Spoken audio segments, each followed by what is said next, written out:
The internal problem is, how do you deal with tragedy and malevolence? And you can say, well, I'm not prepared. It's like, yeah, fair enough.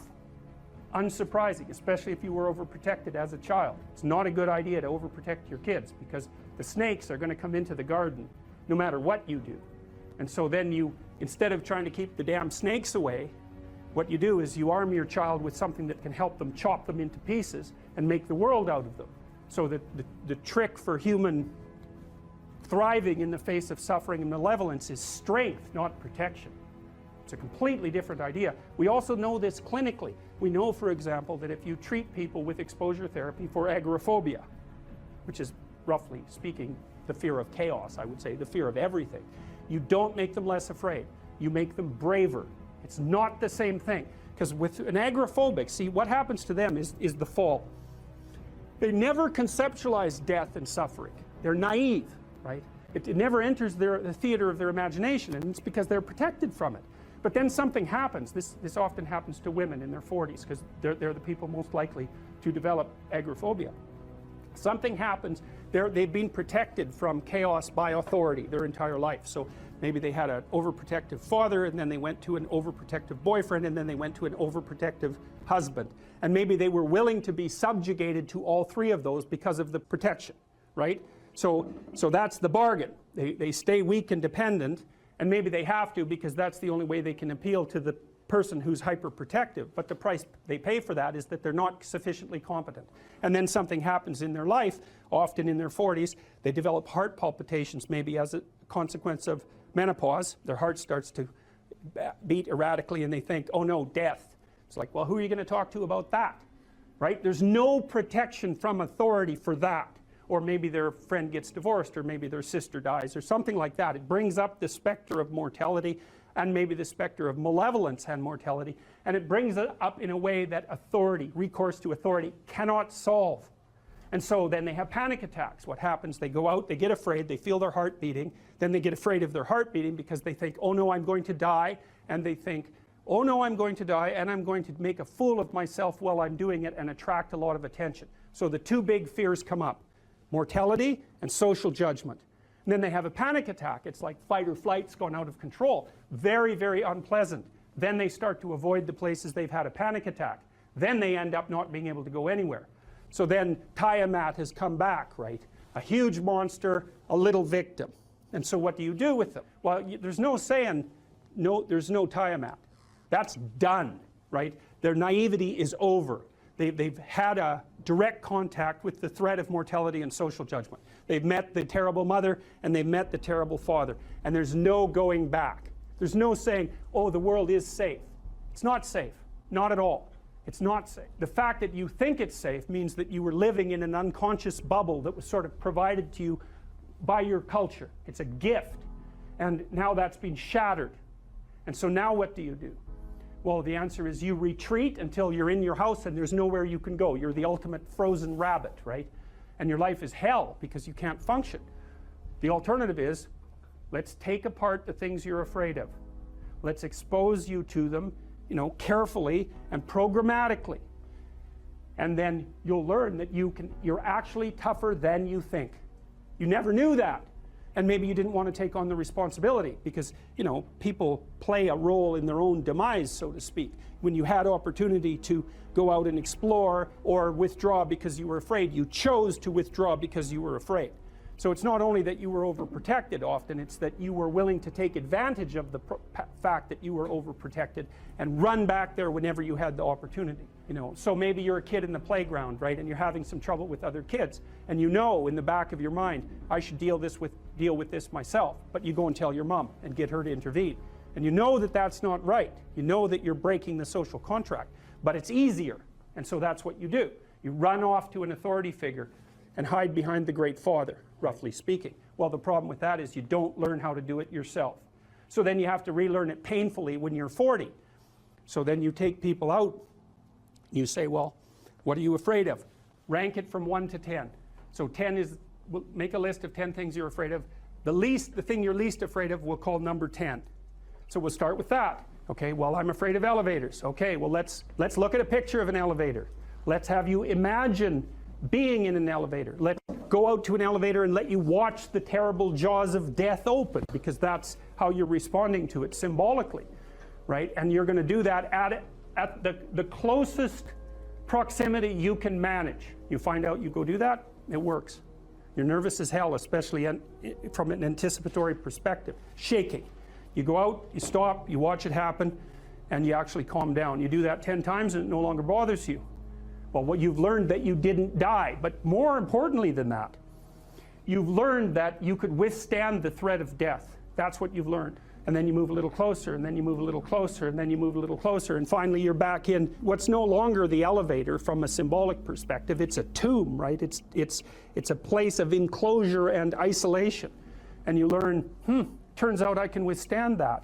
And then you're much more together, much more confident. And that's often one of the things that often happens in situations like that. I've seen this multiple times, is that if you run someone through an exposure training process like that and toughen them up, they'll often start standing up to people around them in a way they never did before, because they wouldn't stand up for themselves before, because they weren't willing to undermine the protection. See, if you're protecting me, I can't bother you, because I can't afford to forsake your protection. So if I'm going to play that game, I'm going to hide behind you, then I can't challenge you. So that's no good, because that's sometimes why people, you see this with guys very frequently, they're still deathly afraid of their father's judgment when they're in their 30s or 40s. It's like, well, why? No, because they still want to believe that there's someone out there that knows. And so they're willing to accept the subjugation, because it doesn't force them to challenge the idea that there's someone out there that knows. Because that's the advantage of having your father as a judge, right? Because he knows. Well, what if he doesn't? What if no one knows any better than you? Well, that's a rough thing. You don't, until you realize that, you're not an adult, right? That's really technically the point of realization of adulthood, is that no one actually knows what you should do more than you do.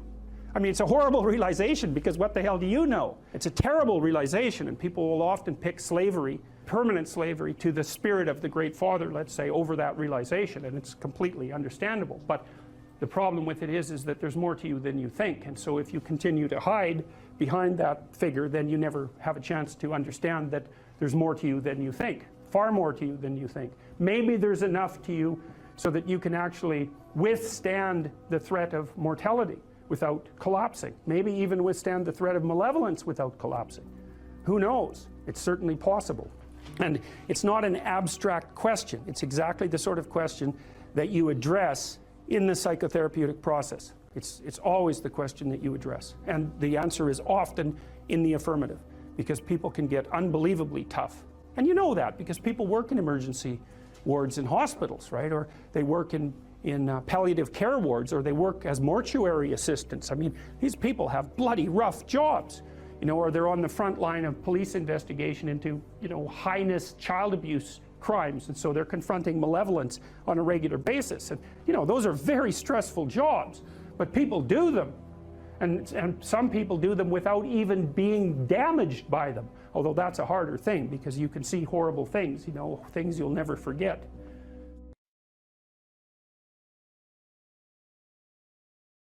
The degree to which the world of what matters is the most real is indeterminate, because it depends on how you define reality. If you define reality as that which exists in the objective world, then the world of what matters is not fundamental. But it's my observation that we act as if the world of what matters is more real than the world of matter. And I think, in some sense, the most compelling evidence for that, even to a skeptic, and it's a pessimistic form of evidence, but it suffices, sometimes pessimistic evidence is the most potent. The reality of pain is undeniable, and it's not amenable to rational argumentation. It announces its existence, and for a long time, I think I thought, in some real sense, that there was no more fundamental reality than pain. And there's an ethical dimension to that, too, because if you accept the reality of pain, there seems to come with it an impetus to eliminate unnecessary pain. And to some degree, we can understand that as the basis of the moral impulse, and maybe to eliminate the unnecessary pain of the innocent, like the unnecessary pain of children, for example. And so, well, we accept the existence of pain, as something so real that we will almost instantaneously act on it. And I would say that's especially the case in the case, say, of infants. And so it isn't obvious what's real because it depends in some sense on how you define the term. But my sense is that what people believe is most accurately reflected not in what they say or in the propositions about the world they lay out, but in how they act. And so, and that's also something subject to debate, but it's not a shallow argument to say that your belief is most deeply reflected in your action. In fact, I think in some sense it's the deepest of arguments. And you know perfectly well that you can say one thing and do another, and you also know that you regard people who do that as hypocrites, and you tend to regard what they do as a more profound pointer to what they believe than what they say. And so you'll call them on that too. And so that means that there are some meanings that we regard as inviolably real. Now, the reason I concentrated on pain is because it's pretty easy to destroy joy. You can do that with a rational critique, and we're quite good at that. And you can destroy faith, and you can destroy hope, and you can destroy enthusiasm, and you can often do that even with a casual word. But pain is much more resistant to that sort of rational dismissal. I thought over the years, thinking as much as I could about unjust pain, let's say, as a fundamental reality, wondering if there is anything more real than that. And then I would say, well, yes, there is. That which dispels pain is more real than pain. And that's because to dispel something, you have to be more powerful than that thing in some sense. And then you can ask yourself at all sorts of different levels of analysis, what's capable of dispelling pain, or at least, let's say, rendering pain acceptable, which is not perhaps as deep a solution or as desirable a solution, but is also not nothing. And I would say that many of the things we regard as cardinal virtues are virtues, in fact, because if you have them on your side, you can, in fact, contend with and perhaps dispel or triumph over or transcend the inevitable pain and suffering of existence. And I think one of the fundamental purposes of education is to provide people with the peers and the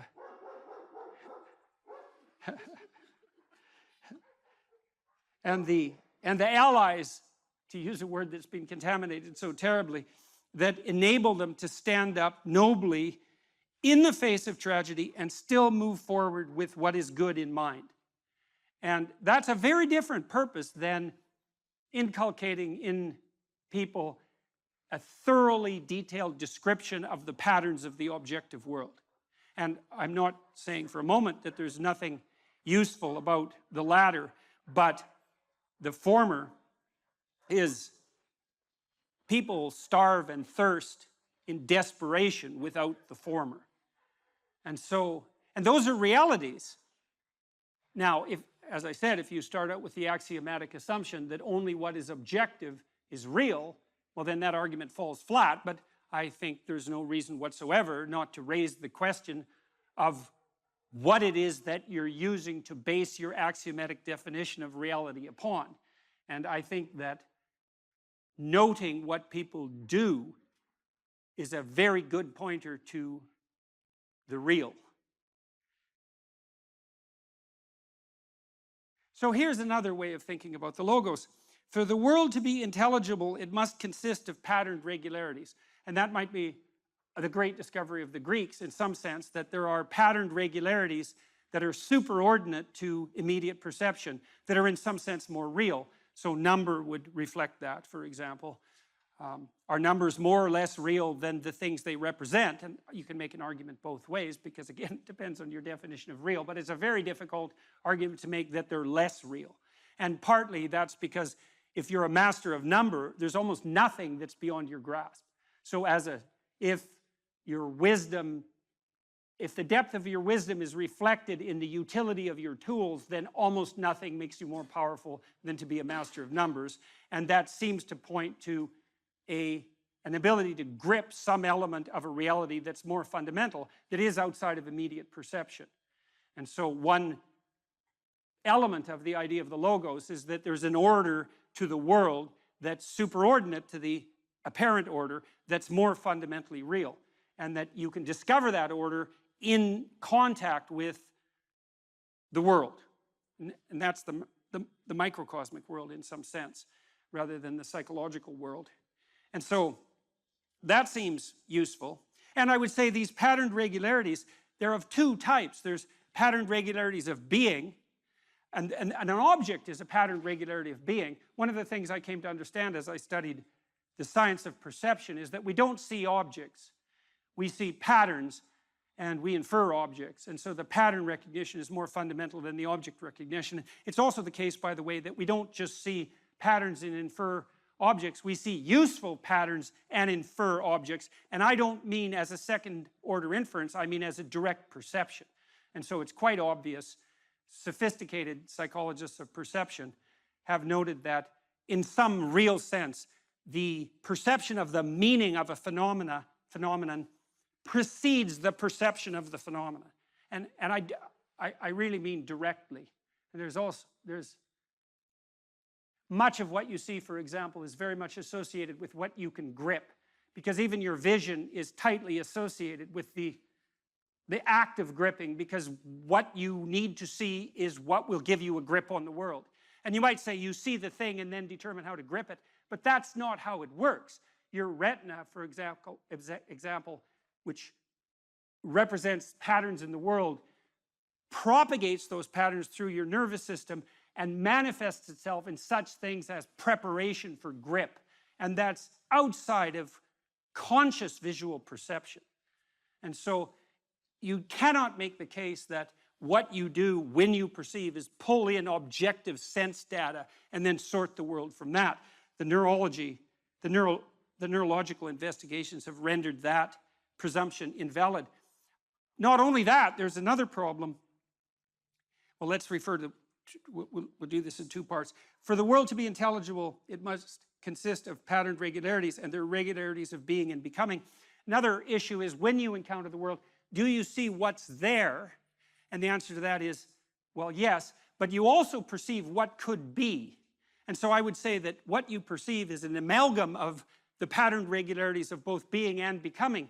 And you can think about this and make it intelligible. If you think about what happens when you wake up in the morning, you might ask yourself, well, what do you perceive when you wake up in the morning? And you open your eyes and you might say, well, I perceive my bedroom. And I suppose in some very trivial sense that's true, although generally your bedroom is so familiar that you don't need to perceive it.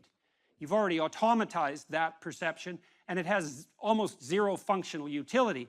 I suppose you have to perceive it well enough to wend your way through it when you step out of bed. But that isn't really what you perceive, not my experience, and I believe this is a very common experience, is that what you perceive when consciousness dawns in the morning is the horizon of possibility that's associated with the world in front of you.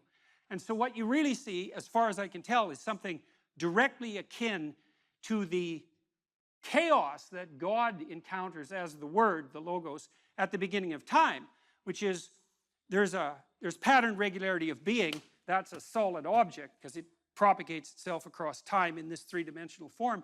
But then there's a cloud of possibility around each object, which is what additional realities it can manifest depending on how you act in relationship to it. And that's not only true of simple objects, because simple objects can be many things. So a heavy drinking mug can also be a weapon, for example, which begs the question of what is that thing? It's a drinking glass and a weapon, and broken it's a knife. And many, many objects, if not all, have quite a wide cloud of possibility around them. And then the interactions between objects have a tremendously wide distribution of possibility. And that's the becoming that's implicit in the being. And I think that's actually what you confront when you wake up in the morning. Because generally what happens is that as consciousness dawns and consciousness is an agent that contends with being and its potential transformations, you see arrayed in front of you a set of indeterminate possibilities which you could bring into being as a consequence of your imposition of vision with some degree of effort and energy. And what you do in some real sense is prioritize in rank order the importance of the possibilities that you contend with, maybe even before you get out of bed. And I would say, in some real sense, if you're not doing that, you're actually not living up to your possibility. Victim, which is a painful role to have. Because something bad happened to you, be a victim. Mm-hmm.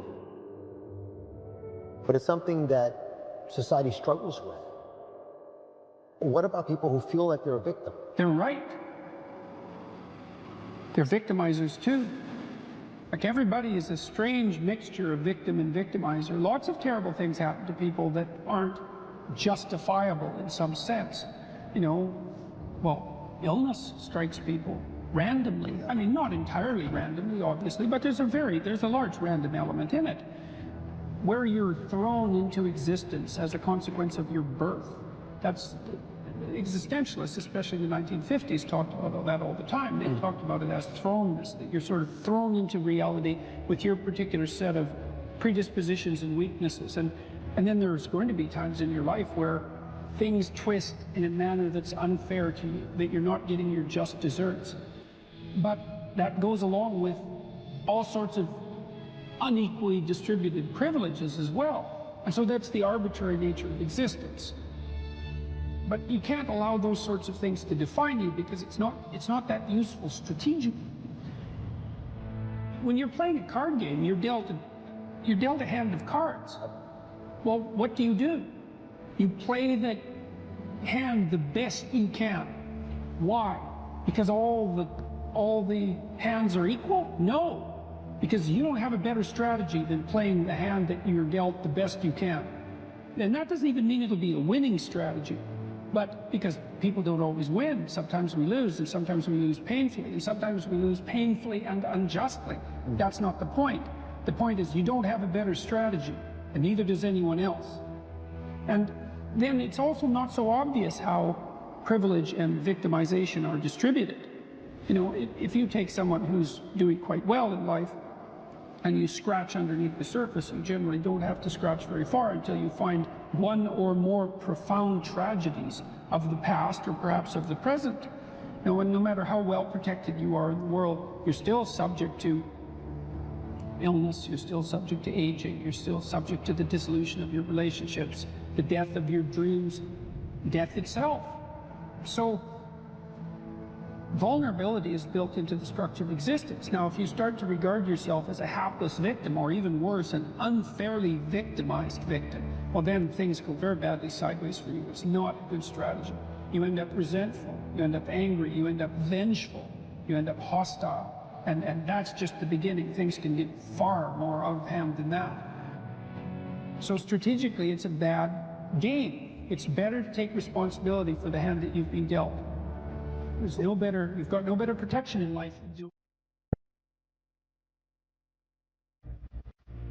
You know, if you take people, then you expose them voluntarily to things that they are avoiding and are afraid of, you know, that they know they need to overcome in order to meet their goals, their self-defined goals. If you can teach people to stand up in the face of the things they're afraid of, they get stronger. And you don't know what the upper limits to that are, because you might ask yourself, like, if for 10 years, if you didn't avoid doing what you knew you needed to do, what would you be like? Well, you know, there are remarkable people who come into the world from time to time, and there are people who do find out over decades-long periods what they could be like if they were who they were, if they spoke their being forward. And they get stronger and stronger and stronger, and we don't know the limits to that. We do not know the limits to that.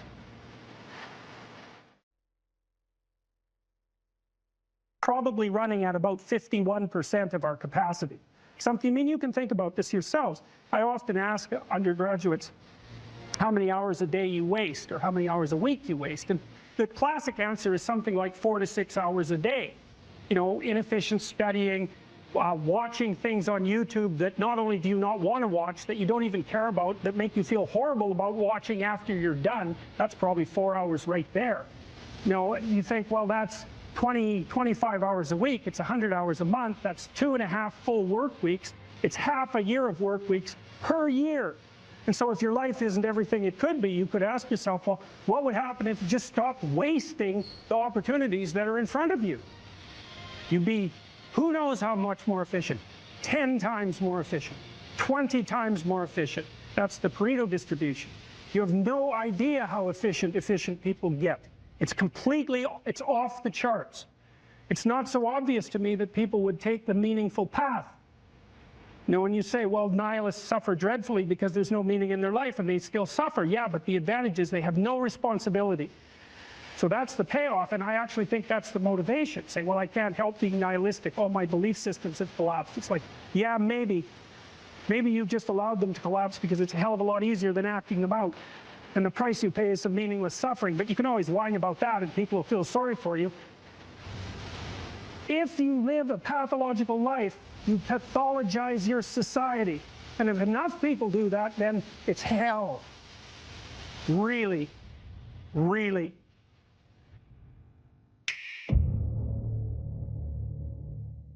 One of the things that you can, I think this heightens the meaning in your life, is to try to do difficult things, right? Aim high. Don't aim so damn high you can't manage it, and make sure you break down your aims into reasonably attainable sub-goals, but you want to aim high, and then you want to see how hyper-efficient you can get. That's a great thing to do in your early 20s, is to see, okay, like, discipline yourself. Think, okay, how much work can I do if I load myself right to the maximum? How far can I work? How hard can I work until I exhaust myself? And then you back off, obviously, because the optimal amount of working, productive engagement, let's say, is that which is sustainable across decades. So you have to learn that, but you don't learn that without stretching yourself to your limits to begin with. And you know, if your life isn't everything it could be, and if you're suffering from an excess of meaninglessness, well, it means you're not oriented in the world of chaos and order properly. It's like you could learn to discipline yourself. Look, figure out what it is that you need to do and that you want to do, and then see how efficient you can get. Because one of the things that's quite fun is to figure out, if you have a task, I always tell my graduate students this if they're doing an experiment too. If you have a task that you have to do, it's really interesting to spend a few minutes, sometimes hours, depending on how long the task is. See if you can figure out how to do it from 5 to 10 times faster. It means you'll have to rearrange the way you think about it, but you can often do it. And that's how extremely productive people get so hyper efficient. If you're suffering, you are obligated, in a sense, to hold on to whatever rope someone throws you. Life can be meaningful enough to justify its suffering. You can tyrannize yourself into doing things, but I wouldn't recommend it. What I would recommend instead is that you ask yourself what you're willing to do.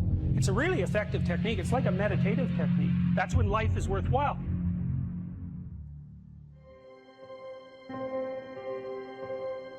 I don't know exactly what's going to help you, but don't arbitrarily throw out any possibilities because you might not have that luxury. Antidepressants help a lot of people, and there are technical reasons why that's the case. If you're offered a gift by your society and it works, try it. I don't care what your presuppositions are. The time you see people who are suffering with depression, for example, there's a multitude of reasons, but I'll take one common reason. You could think about it as associated with the story of Peter Pan. Now, Peter Pan is someone who won't grow up, right? Now, the problem with Peter Pan is he gets to be king, but it's king of Neverland. Neverland doesn't exist. So, being king of nothing isn't that helpful.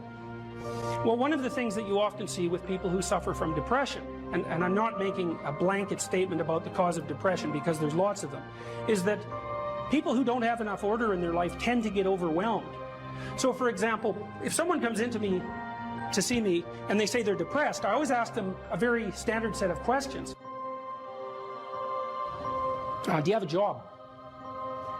If you don't have a job, you're really in trouble in our society. First of all, your biological rhythms tend to go off the rails right away because there's no reason to go to bed at any particular time and there's no reason to get up. And for many people, if they don't get up at the same time, they foul up the functioning of their circadian rhythms, and that's enough to make them depressed right off the bat, especially if they start napping during the afternoon. They also don't have a purpose. People aren't good without a purpose, and this isn't hypothesizing. We absolutely understand the circuitry that underlies positive emotion. When you're attending to something you're interested in and you're engaged in it, that's when you're alive.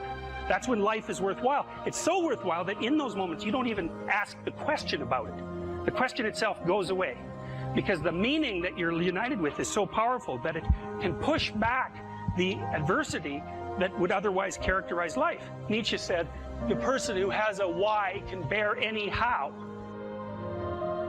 We know how it works. Almost all the positive emotion that any of you are likely to experience in your life will not be a consequence of attaining things.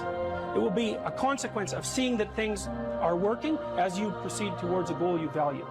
That's completely different, and you need to know this because people are often stunned. For example, they finish their PhD thesis and their presupposition is that they're going to be elated for a month, and often instead they're actually depressed, and they think, oh, what the hell, I've been working on this for 7 years and I handed it in, and what do I do now? And that's what depresses them, right? It's the what do I do now? Well, they're fine if they enjoyed it pursuing the thing. As long as it was working out, they get a lot of enthusiasm and excitement out of that, because that's how our nervous systems work.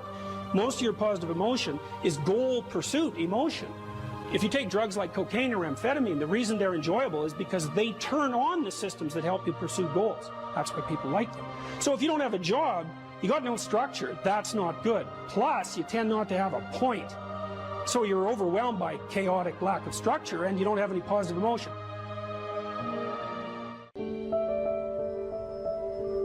So that's an interesting thing. Well, so let's say you go over your past with a fine-tooth comb and you decide you're going to take responsibility for everything that you did that was wrong and everything that you failed to do that you could have done that was right. It's like, does that change the world? It's like, depends on how thoroughly you do it. You might say it changes the world like nothing else possibly can. And I think that that's actually right. You have to allow yourself a certain latitude for error. And that's a useful thing to know too. One of the things I tell people when they're trying to develop a vision for their life or an implementable plan is make a bad plan. Like, make the best one you can, but don't get obsessive about it. It's like, make a plan, implement it. You'll figure out when you implement it why it's stupid. Exactly. And then you can fix it a little bit.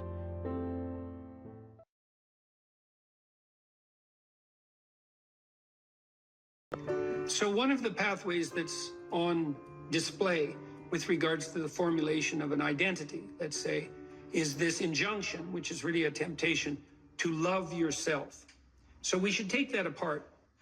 Now, the first question might be, well, what do you mean by yourself? And one answer to that is the person I am now.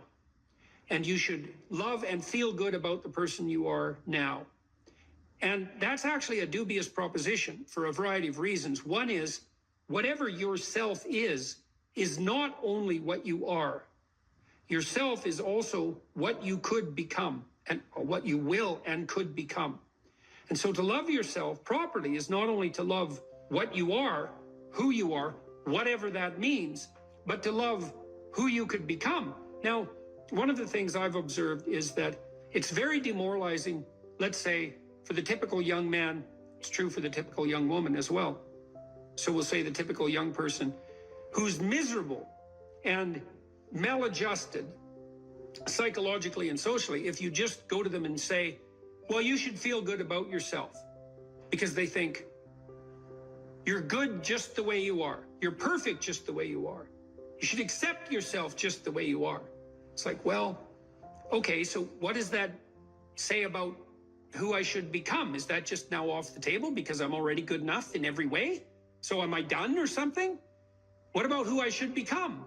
And then, well, how should I feel good about myself when I don't? Because I'm not getting along with myself. I'm anxious and hopeless and nihilistic and depressed, and I'm not getting along with other people. So how is it that that's all somehow something I should feel good about without being deluded? And these are complicated questions because you don't want to beat yourself with a stick, which might be the opposite of that. So, well, feel bad about yourself. It's like, no, be judicious and merciful with yourself and think that you need to accept yourself in some way, the way a mother accepts a child. But the maternal spirit is not the only spirit that governs the love that a child requires properly. You have the paternal spirit of encouragement as well. which is, well, we need to shelter and protect you and to provide for your security the way you are, but you could be a lot better and should be, and I have faith that you could be, which is the love that I'm delivering to what you're becoming rather than what you are. And so love that you direct towards yourself is partly directed towards that maternal care that's sort of the minimum precondition for basic flourishing, combined with an attitude of encouragement towards the possibilities of your being. And so that's a much more sophisticated so-called self-love, partly because it's the kind of love that envisions you as something that unfolds across time. And it's a much richer conception because it also implies that there's a responsible adventure to your life. Like you're not all you could be, and there's pain in that. And there's the necessity for a certain amount of judgment about that, and even a certain amount of exclusion, because what you are that is insufficient in some sense should not be allowed to propagate further. But if it's conjoined with encouragement, it's like, yeah, you're in a rough situation there, kiddo, but you know, here's some things about you that are virtuous and good, and they're pretty powerful actually, and if you just made those more manifest, you could dispense with a lot of this immaturity and misery, and you could expand yourself out into life physically and psychologically, and you could start walking this pathway that makes things better. And the thing is that as soon as you start walking the pathway that makes things better, then things immediately become better because your whole orientation changes. And you know, if you're in a bad place but you're escaping, that's pretty positive, even if it's a bad place. And you might think, well, it's still bad, but it's better. It's like, well, that's a lot better than a bad place that's getting worse. That's for sure, because that's hell. Hell is a bad place that's getting worse. That's for sure. And so if you take the bad place and it's getting better, well, it's already not hell. That's a start. And so this notion of love, we've confused this with the maternal instinct for an infant. It's like, because an infant under 6 months is like, well, of course, your attitude towards an infant is you're exactly okay the way you are, in the sense that there's nothing to do with an infant under 6 months in the most fundamental sense, except to provide them with total care. But that's not what you do to any child that's older than 6 months. You start laying down some criteria for becoming, for improvement. And some of that improvement, because we can define it, well, there's nothing more perfect than a child, than a baby. It's like, yeah, but that's not true if the baby's 14 years old, right? It's true if the baby's 6 months old and actually a baby. But by 9 months, well, the child is going to start to interact socially. And now there's some principles that the child has to learn to abide by so that social interaction is optimized. And then you want to replace the infant with the toddler who has a certain domain of autonomy and responsibility and a certain capacity for social interaction. And you want to replace the toddler with the young child, with the preschooler, who now can negotiate a shared social space. And you want to replace the preschooler with the older child who's now capable of taking on as much domestic responsibility as is appropriate for that age. You want to take the infant who's entirely dependent and turn them into something that's autonomous and then socially integrated in a manner that's moving them towards individual responsibility. And the love is not only love that's devoted to what they are at any point, which is that encompassing maternal love, say, but the love that says, yeah, kid, you know, we're pretty happy you're around, but the new you is going to even be better. And that's encouragement, and that's part of love. It's half of love, that's for sure. And you want to direct that to yourself as well. It's like, you don't want to judge who you are so harshly that you just destroy yourself and everything is cast into the pit. You want to take a look at yourself and say, look, you know, you're a person among persons, and you have intrinsic worth, and you have your flaws, your sins, your domain of ignorance and inadequacy, but that doesn't mean that you're entirely worthless because of that. You have a base level value. That's intrinsic worth, let's say, that's reflective of the fact that you're made in the divine image in the most fundamental sense. You have intrinsic worth, and that's due a certain degree of baseline love. But there's the becoming problem. It's like, well, especially when you're young, most of you is still in the becoming phase. And so why wouldn't encouragement be the hallmark of love? It's like, get the hell up, get your act together, adopt some responsibility, put your life together, develop a vision, expand yourself beyond the narrow confines that are causing your misery. And we think you can do it. You could do it, you should do it, the world would be better off if you did it, you'd be doing better if you did it, everything would work out better. Why would we not work to make everything work out better? And you're the person who could do it. And you tell young people that, and they think, well, no one ever told me that before in that way. And they think, well, maybe I should get my act together. And then they go out and try to get their act together in some micro ways, and they think, well, turned out that worked, and I'm less miserable. I could try doing it a little bit on a broader scale. And they try that, and they think, wow, people seem a lot happier with me. I have more friends, and I'm more popular, and I'm a little more physically attractive because I'm standing up a little bit straighter. And then away they go. And why would you, unless you believe that human being is corrupt and pathological in its essence, which many people now seem to believe, or at least some dread spirit seems to insist, and people agree with it. If you don't buy that, then you think, well, yeah, you unfold, man. Unfold all those manifold possibilities that lurk within, and be a force for good in the world, and that'll be the adventure of your life. And I guess we could also add to that a bit of a disquisition on truth. So you should be oriented by love, and you could say, well, that's the desire to care for being and becoming, however it's manifest, to want that to turn out in the best possible manner. That could be your goal. I want things to turn out in the best possible manner. And you have to decide if that's true, because people are tempted to create little hells around them all the time. So don't be thinking that necessarily you want that, because it's not that easy to orient yourself so that that's all you want, because you're bitter and resentful and angry. And so all of that's going to interfere with that vision of love. And then you might say, well, now that you have that vision, what do you have as weapons to clear your path, let's say, or to set things in order as you move forward? And one of the answers to that is, we have truth. Well, why? Well, because you want to contend with the world the way it is, obviously. So truth is going to be useful in that endeavor. And then you might say, well, if I could get away with something by not telling the truth, why shouldn't I just lie? If I could get what I wanted, and if I could avoid responsibility, why not lie? And the first answer is, well, what makes you so sure you want to avoid responsibility, except narrowly in this moment, because it's not a good medium to long-term strategy and everyone knows it. And what makes you think that manipulating people in the short term so that you can gratify a whim is going to be a useful iterative strategy? It's like, it's not. So you can dispense with that. And so what do you do when you tell the truth? Instead, is you predicate your actions on an axiom of faith, which is that nothing better can happen than that which happens if you live in truth. And that's a statement of deep religious faith, because the evidence for that can only be gathered as a consequence of manifesting the actions that are predicated upon that axiom of faith. You don't know till you lay it out. But you can say, well, I believe that the truth will set me free.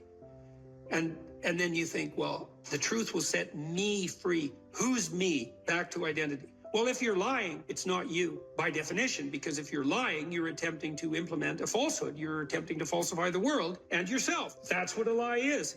And so if something happens that's good because you lied, it's not happening to you.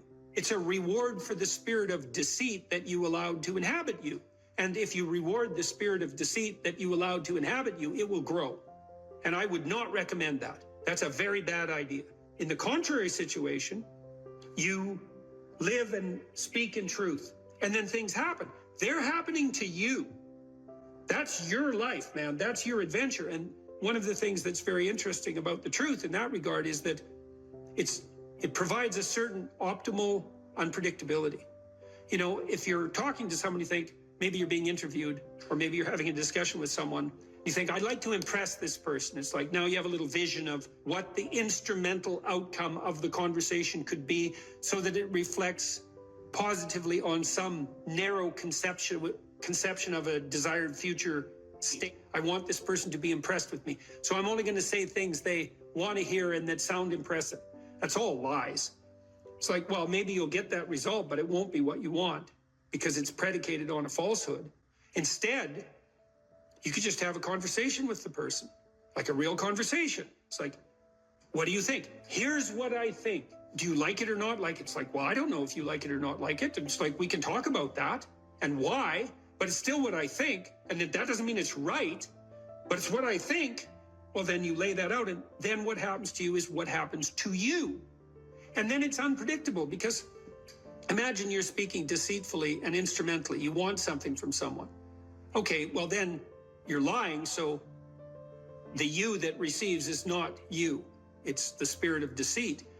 And it's also, you're instrumental because you think that that narrow vision is optimal, even though it requires deceit. You can just throw that away and you can say, well, I'm going to say what I think, carefully and judiciously, feeling out the words, and then I'm going to accept whatever happens, no matter how unpredictable. And then what you'll find is that's where you have adventure. Because you might ask too, well, what do you have to offset against the catastrophe of life? Responsibility, friendship, place, job, career, education, all of that. Adventure. Adventure. Is the adventure worth it? Well, if you tell the truth, you will have the adventure of your life. That's what will happen. It's not an accident that the axiomatic Western individual is someone who was unfairly nailed to a cross and tortured. It's like, yes, right, exactly. So what do you do about that? Well, I thought about that for a long time too. It's like, well, you don't get together in a damn mob, because all that does is allow you to be as horrible as you could possibly imagine and suffer from none of the consequences. That's a bad idea. So how about we don't do that? Well, there's a deep idea in the West too. It's like, pick up your damn suffering and bear it and try to be a good person so you don't make it worse. Well, that's a truth. You know, I read a lot about the terrible things that people have done to each other. You just cannot even imagine it. It's so awful. So you don't want to be someone like that. Now, do you have a reason to be? Yes. You have lots of reasons to be. God, there's reasons to be resentful about your existence. Everyone you know is going to die. You know, you too. And there's going to be a fair bit of pain along the way, and lots of it's going to be unfair. It's like, yeah, no wonder you're resentful. It's like, act it out and see what happens. You make everything you're complaining about infinitely worse. There's this idea that hell is a bottomless pit, and that's because no matter how bad it is, some stupid son of a bitch like you could figure out a way to make it a lot worse. So you think, well, what do you do about that? Well, you accept it. That's what life is like. It's suffering. That's what the religious people have always said. Life is suffering. Yes. Well, who wants to admit that? Well, just think about it. Well, so what do you do in the face of that suffering? Try to reduce it. Start with yourself. What good are you? Get yourself together, for Christ's sake, so that when your father dies, you're not whining away in a corner, and you can help plan the funeral, and you can stand up solidly so that people can rely on you. That's better. Don't be a damn victim. Of course you're a victim. Jesus, obviously. Put yourself together. And then maybe if you put yourself together, you know how to do that. You know what's wrong with you, if you'll admit it. You know there's a few things you could like polish up a little bit, that you might even be able to manage in your insufficient present condition. And so you might shine yourself up a little bit, and then your eyes will be a little more open, then you can shine yourself up a little bit more, and then maybe you could bring your family together instead of having them be the hateful, spiteful, neurotic, infighting batch that... So then you fix yourself up a little bit, kind of humbly, because, you know, God, you're a fixer-upper if there ever was one. And then you got to figure out, well, can you figure out how to make peace with your idiot brother? And probably not, because he's just as dumb as you, so how the hell are you going to manage that? And so then maybe you get somewhere that way, and your family's sort of functioning, and you find out, well, that kind of relieved a little bit of suffering, although it reduced the opportunities for spiteful revenge, and that's kind of a pain in the neck. And so then you get your family together a little bit, and you're a little clued in then, at least a bit, because you've done something difficult that's actually difficult. You're a little wiser, and so then maybe you could put a tentative finger out beyond the family and try to change some little thing without wrecking it. It's like, our society is complex, and we teach our students that they could just fix it. It's like, go fix a military helicopter and see how far you get with that. It's like, what are you going to do? You're like a chimp with a wrench. Whack! Oh look, it's better. It's like, no, it's not better. Things are complicated, and to fix things is really hard, and you have to be like a golden tool to fix things, and you're not. So, and that's the other message of the West. It's like, how do you overcome the suffering of life? And I'm not saying it's only the message of the West. How do you overcome the suffering of life? Is be a better person. That's how you do it. Well, that's hard. It takes responsibility. And I think, if you said to someone, you want to have a meaningful life? Everything you do matters. That's the definition of a meaningful life. But everything you do matters. So you're going to have to carry that with you.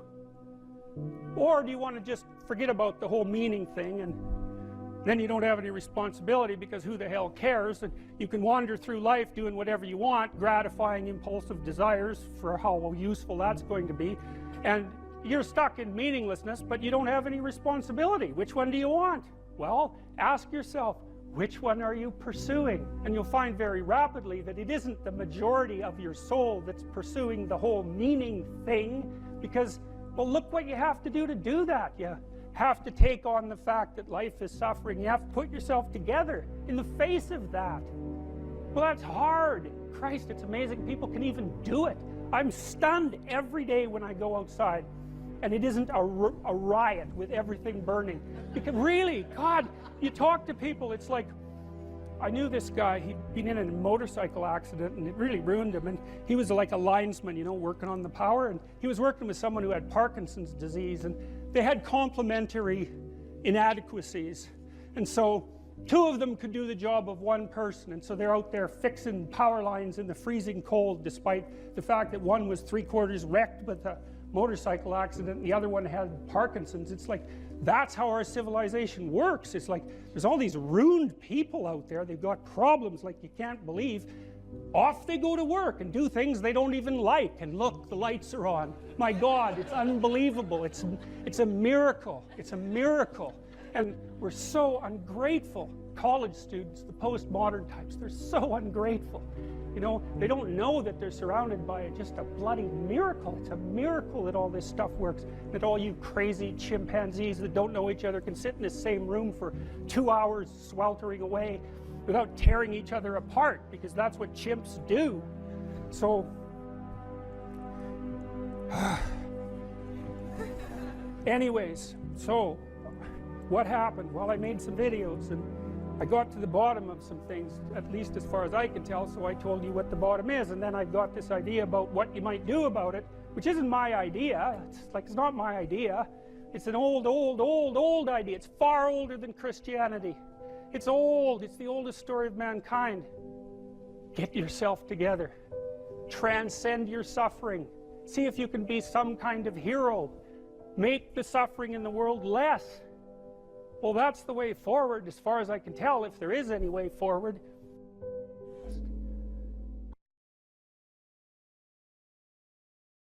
Is there a purpose to our life? And, well, that's a hard question. And then, if there is a purpose, well, how is it expressed? And then, if there is a purpose and our lives are truncated, as they are by death, then how can that purpose have significance? And those are hard questions. But Socrates' experience seemed to be that he had lived enough in his life so that when push came to shove, which it certainly did, he was able to gracefully let it go. And he attested to that with his death. And that's fairly convincing, I mean, that's a fairly convincing argument.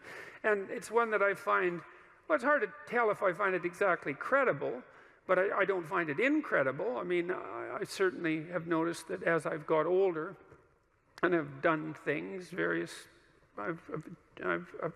what would you say? accomplished isn't exactly the right word. I've participated in many things that I'm pleased to have participated in them, but wouldn't necessarily go back and participate in them again. It's sort of as if when you do something and you finish it, it's as if it's done. You don't have to do it again. And maybe it's possible, who knows, that if you finish your life, whatever that might mean, if you exhaust your life, then that's enough life, you know, that you've had enough. And I mean, that doesn't mean that I try not to keep myself healthy and that I want to die tomorrow. It doesn't mean any of that. I'm trying to stick around as long as I can, but there's still that curiosity about the relationship between life and mortality, and the possibility that a life well lived exhausts itself in some fundamental sense, so that you can be satisfied, let's say, with what you were. There is some psychological evidence that bears on this. If you ask people what they regret, especially as they get older, what they generally report is things not done. So they don't regret so much mistakes they've made, although of course people obviously regret mistakes they've made as well. So they don't exactly regret sins of commission, right? Errors that they've actively made. They torment themselves for opportunities that had presented themselves that they did not, let's say, exploit or engage in. And I think that's worth thinking about too, because one thing that I have become convinced about with regards to human consciousness, which I think is equivalent to the spark of divinity in some sense that our fundamental stories insist has been placed within us, is that human consciousness is that faculty that confronts potential itself.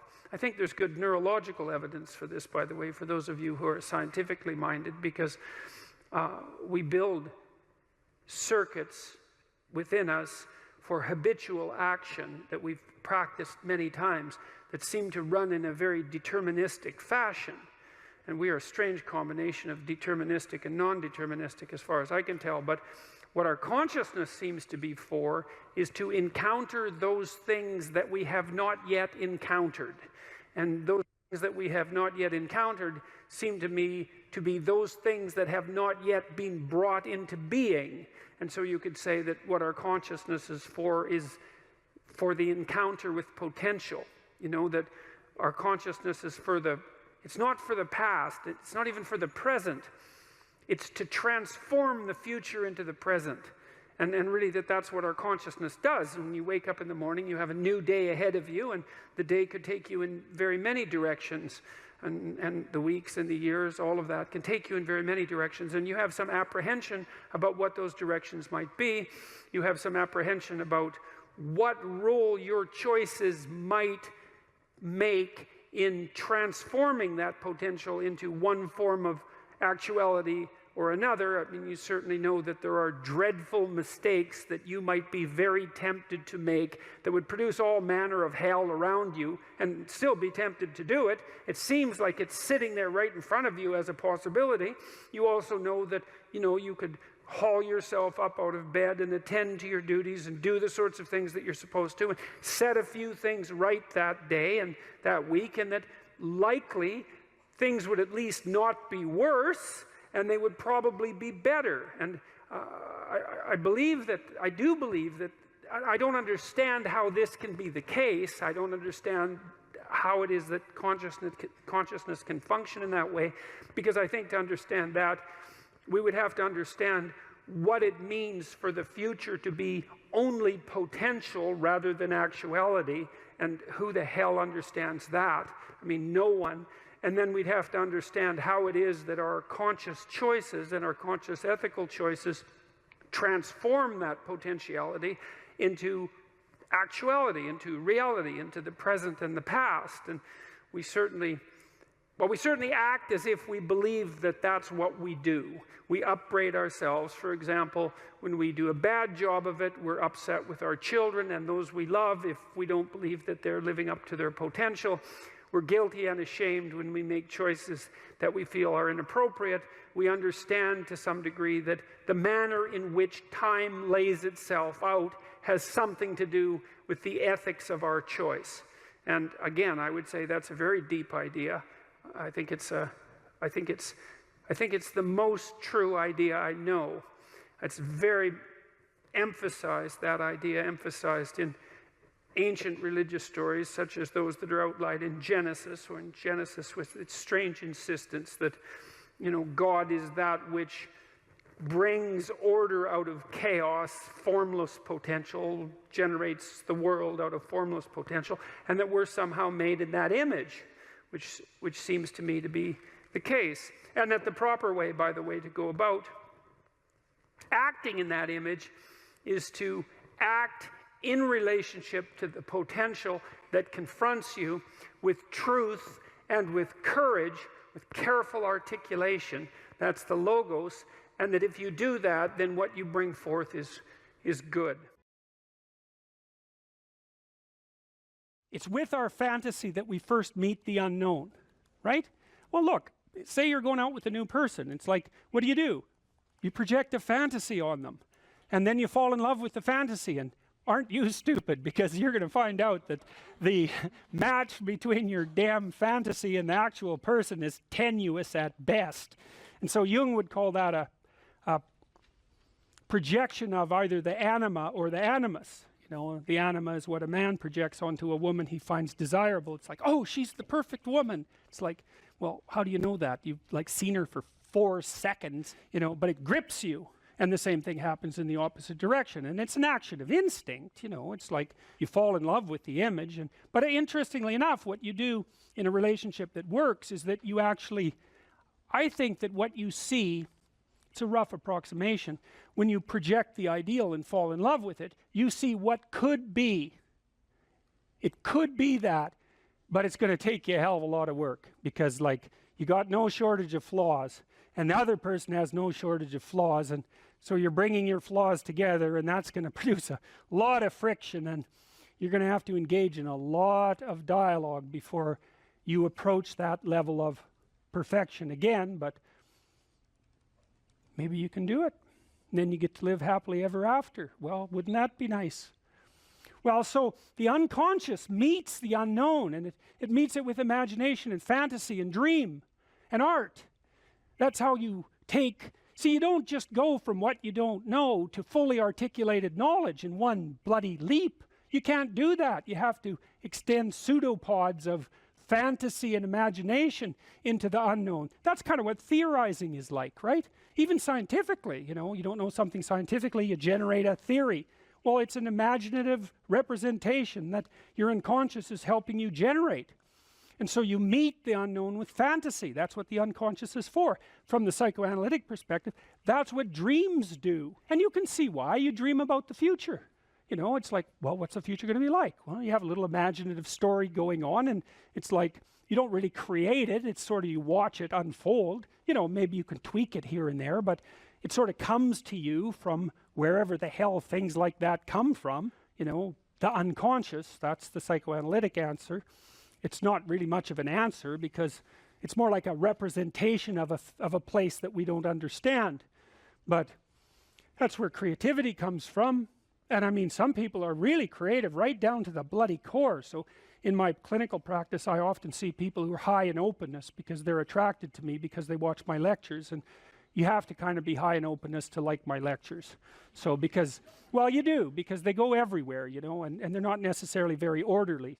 So anyways, lots of my clients are really high in openness, and they're funny people often, especially if they're smart, because sometimes they have the most nihilistic intelligence you can imagine. It's just self-critical and nihilistic and brutally brutal, man, and smart. And so they just criticize themselves out of existence.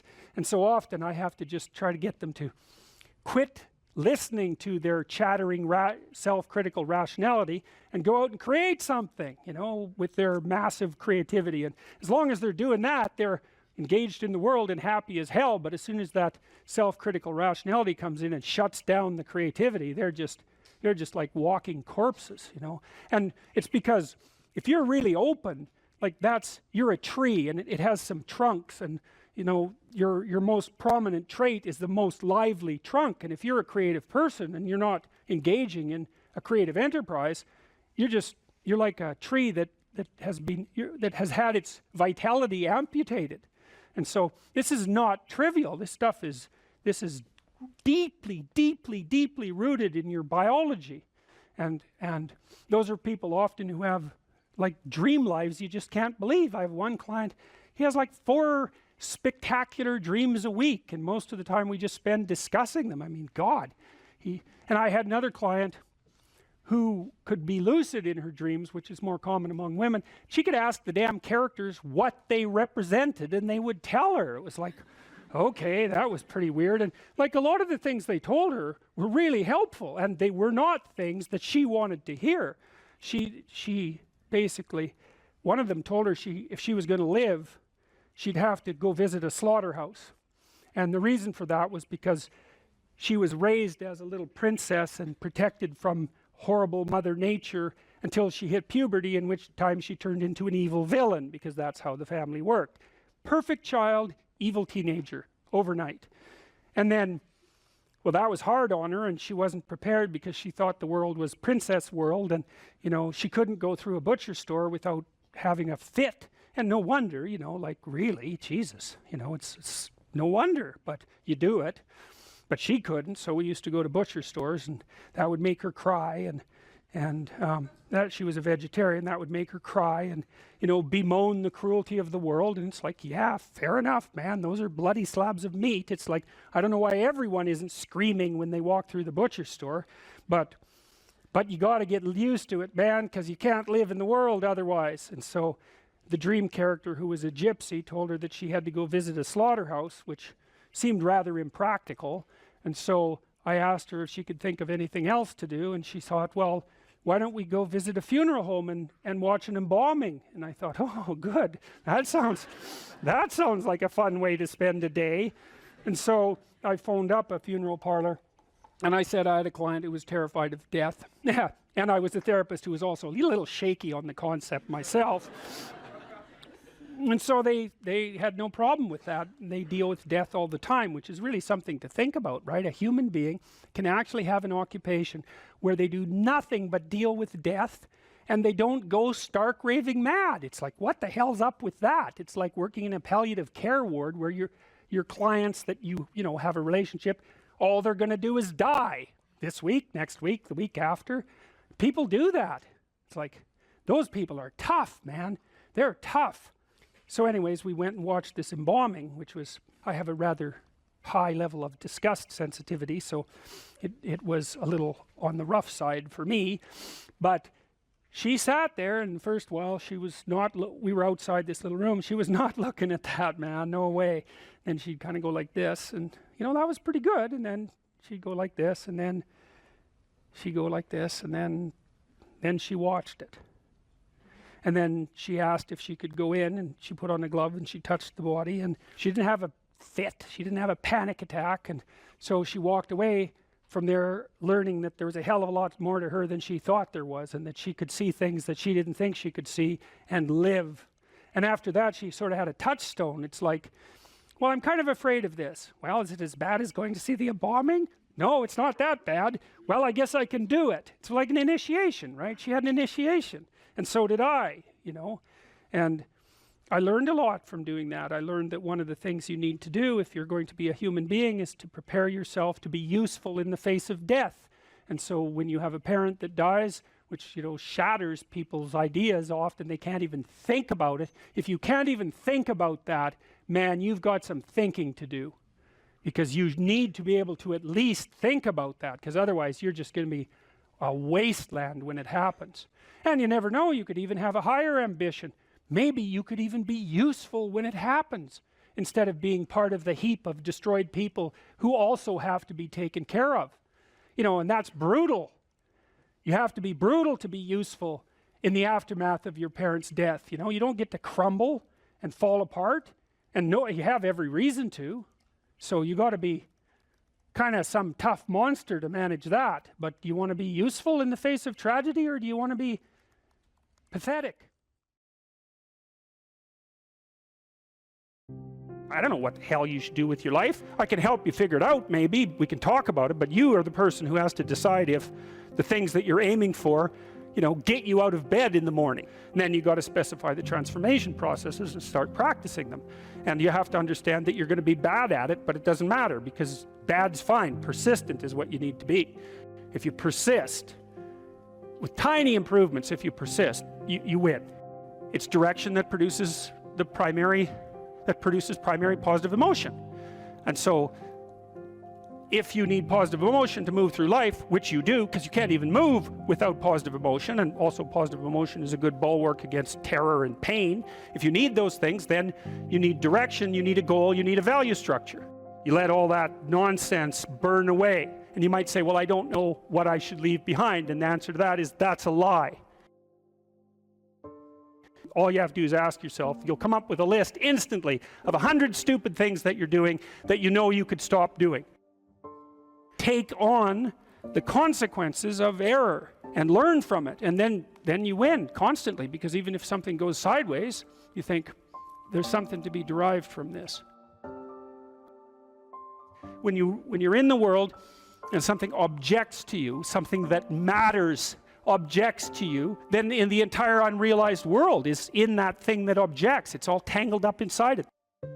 That's why it's the great dragon of chaos. It's everything that's outside of your conceptual structure. And what is that? It's everything that lurks outside of your walled city. And it's manifested itself like the snake in the garden. And the easiest thing to do is say, I'm not having anything to do with that. But the problem with that is, well, you get your C- and you don't do anything about it. Maybe you're a little bitter and more resentful, and your study habits get a little worse. So the next time you get like a D+, and then you collect a bunch of Fs, and then you stop going to school, and then you stop showering, right? Then you end up jumping off the bridge. And so that's how the dragon eats you, when you don't pay attention to it. And so it's no bloody wonder that people avoid, you know. It's really no wonder that they avoid, because error messages contain within them the implicit world. Now, the upside of that is, well, they contain within them the implicit world.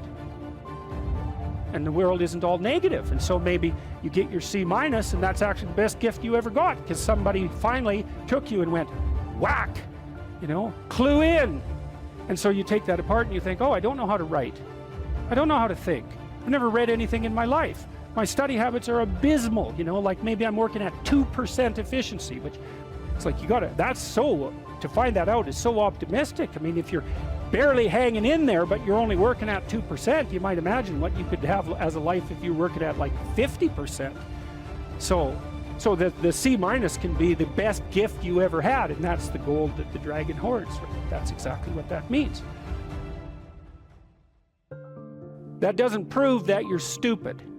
Now, it implies that you might be stupid, but it doesn't, right, really, it does, and that's why you don't want to look at it. Maybe it implies that you're lazy, or implies that you're ignorant, or like it implies all sorts of terrible, but you don't want to leap to that, and that's sort of the proclamation of innocence before guilt. You are the thing that is, and you're the thing that becomes, and you should put the thing that becomes at a higher place than the thing that is. That means you also have to allow yourself to shake off those things about you that you might be pathologically attached to, habits and people, for that matter, ways of thinking, all of those things. You have to allow yourself to shake those off, and that's more like a burning. That's why the phoenix is the symbol that it is, right? It's old and it deteriorates, it bursts into flame, and then it's reborn. It's like, well, do you want to be reborn? It's like, well, that's not the question. The question is, do you want to burst into flame? And the answer to that generally is no, but that's the wrong answer. The right answer is, you let all that nonsense burn away. And so then you look at the micro routines. It's okay, well, I got a C- in this course. Maybe I should study for that course 15 minutes more a day for the next 3 months. And then you ask yourself, do you think you could do that? No, I'm too useless. Okay, how about 15 minutes every second day? You think you could do that? You put it in your schedule, like 15 minutes every second day in the morning. And that's, well, you think, well, what's wrong with me? Well, I'm not very good at managing my study schedule. That's not quite down here at the behavioral level, but it's pretty close, because what you can take an action. You can open up your schedule and you can say, well, I'll mark 15 minutes aside. Then you can practice doing that. It's pretty low level in the hierarchy. It means, well, you're still not a horrible person. You just got to polish up your work ethic. It's like, shut the hell up most of the time. But now and then you don't shut up because it's time to say something. You don't want to make unnecessary enemies, though. Well, you don't want to take yourself apart any more than is absolutely necessary. Develop some of the micro routines on the other side of the personality distribution. So if you're disagreeable as hell, maybe you could start learning how to do nice things for people. And that actually works, by the way. So if you take disagreeable people who are depressed and you get them doing nice things for other people, their depression tends to lift. But then by the same token, if you're agreeable, then you should practice doing some things for yourself and being more tough-minded in your negotiation. You know, you're extroverted. It's like, okay, man, learn to spend some time with yourself, right? You're low in openness. Well, try reading a book that's outside of your, you know, your sphere of interest now and then. If you're conscientious, well, you should probably learn how to relax occasionally, and so forth. So you can, I think partly what you're doing as you're developing your personality is not moving the mean much, the average, where, you know, where you're located, but you're extending the standard deviation so that you're a bigger bag of tricks than you were before. Life has got its rat's nest of miseries, and that's for sure. And maybe you could even make a categorical statement that life is mostly a rat's nest of misery. You know, and you could make a pretty powerful argument for that. But then there's a counter question, which is, well, what if you tried not to make it any more miserable than it had to be, right? Then what would it be like? I would suspect that most of that misery would go away, because it's the unnecessary misery that really brings you down. You know, it's like, well, if someone has cancer, it's like, that sucks. But it's not like you can say, if only we had done this differently, then that wouldn't have happened. But when someone's out like torturing you in a malevolent way, or maybe you're doing the same, you can always ask yourself, well, is this really necessary? Is this just like a useless add-on to the miseries of life? That's what disheartens people. And so even in your own life, if you aren't suffering from self-imposed misery, and you're only suffering from inescapable misery, maybe you could handle that, and even maybe without becoming irredeemably corrupt. So the goal would be, well, yeah, life is a rat's nest of miseries, and maybe it has no ultimate meaning. We could say that if we're feeling particularly pessimistic, but it still leaves one question open, which is, if you didn't do everything you could to make it worse, how good could you make it be? And the least answer is, well, it could be tragedy, but maybe not hell.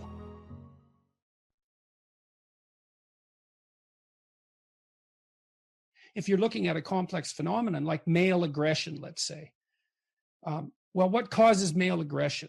Well, the first thing you do is generate like 20 possible reasons. You don't limit yourself to the one you like. You know, like maybe I'm not that happy about TV, and so I think, well, TV violence probably makes men more violent. It doesn't, by the way. There's very little evidence that it does. There's quite a lot of evidence that it doesn't. Video games, because I think they're a waste of time, so they probably increase male aggression. It's like, well, no, they don't, as it turns out.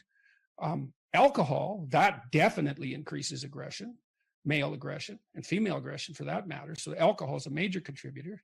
Is it sociological? Is it cultural? Do you learn it? Is it biological? You generate all sorts of potential reasons. And you might also say, well, many of those reasons apply, not just one. And then you test them. And then the next thing you do, maybe you say, well, I want to decrease male aggression. Well, you don't assume that you know how to do that, and that if you do what you think you know, that it will work. That's all ideological thinking. The real world is way too complicated to be pushed around by that kind of thinking. And poverty, well, what causes poverty? Well, what do you mean by poverty? Well, you could think for 2 weeks about what poverty is, and you still wouldn't come to the end of it. Do you mean lower education? Do you mean lower intelligence? Do you mean lower conscientiousness? Do you mean drug and alcohol abuse? Do you mean lack of money? Do you mean absolute poverty? Do you mean relative poverty? Do you calculate that neighborhood by neighborhood or state by state? Do you mean poverty of hope? Do you mean lack of plan for the future? Et cetera, et cetera. And all of those questions, so you decompose, so you think, well, poverty is caused by lack of money. It's like, really, that's your theory, is it? Well, you know, it's not good enough, that theory. It's not even most things that are truly problematic are so complex that no ideological solution can possibly suffice. It's just not a good way to go about the problem.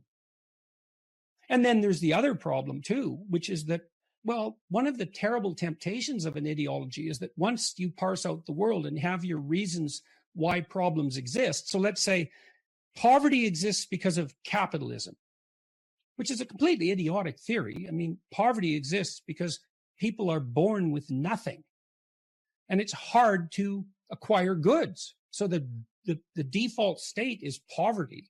So it's not caused by any sociological system. So it's foolish to begin with. But let's assume that you think that poverty, or at least relative poverty, is caused by capitalism.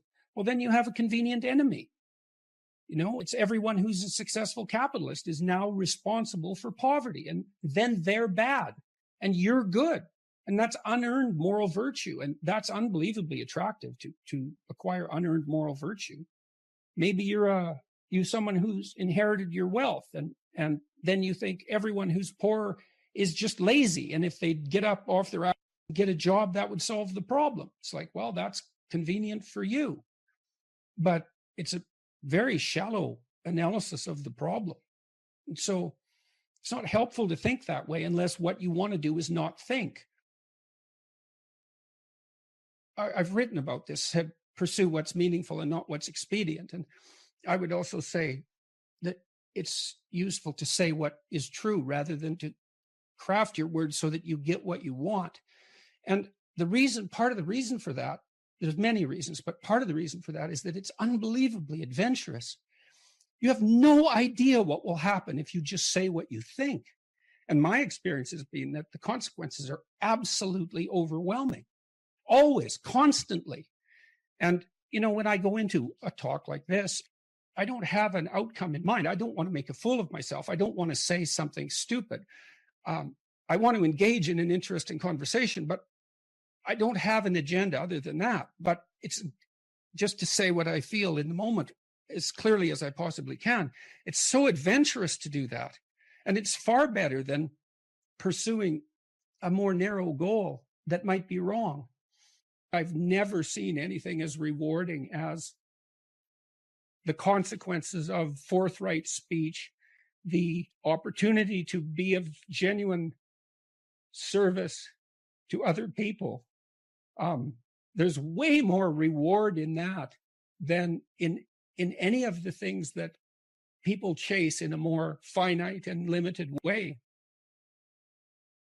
I would say, though, that with regards to the conflict between, let's say, you know, miserable wisdom and happy ignorance, is that there's different forms of rewards to be found in different places. You know, you can think about this even in terms of personality. One major personality dimension is extroversion. And the reason for that is that we have a pleasure circuit, and how active that is varies between people. That's what causes variation in extroversion. And we generally equate happiness with the activation of the circuitry that's associated with extroversion. And drugs like cocaine and amphetamines activate that circuit. But there's another personality dimension, which is openness. And openness is the creativity dimension. And there's pleasure to be derived from that as well. And so that's philosophical exploration and literary experience. And I suppose when you go to a movie, you experience a blend of those two things, especially if it's a rather complex movie. So there's different forms of engagement or pleasure to be found, and some of them are more akin to happiness, and some of them are more akin to meaning. And sometimes they come into conflict, but I think all things considered, they work best when they're working together. And I do strive diligently to. And I think that this has really been brought home to me. You know, look, I couldn't sit down. I literally couldn't sit down for almost a year. And so I lost the ability to sit down. I had fantasies for hours of being able to sit by a fireplace and just not move, because I have this condition called akathisia, which is, I learned how valuable it is to be able to sit down. And now when I sit down and nothing is happening, I'm taking stock of that and noticing what an unbelievable gift that is. And it is really useful to maintain your ability to see what you have that you've taken for granted, because you can lose everything You can lose things you don't even know you have. I had no idea that you could ever lose the ability just to sit down, but you can. I wouldn't recommend it. So I'm more appreciative, I would say, of simpler things than I was. I'm more appreciative of other people than I was. I'm probably more grateful, all things considered, than I was. And hopefully that will continue developing. I have no contempt for happiness. You know, I tell people, don't pursue happiness, pursue meaning. And I think that's true. But if happiness comes along, it should be welcomed. And if you're ever somewhere where that's happening, you should notice it and be grateful for it and enjoy it. And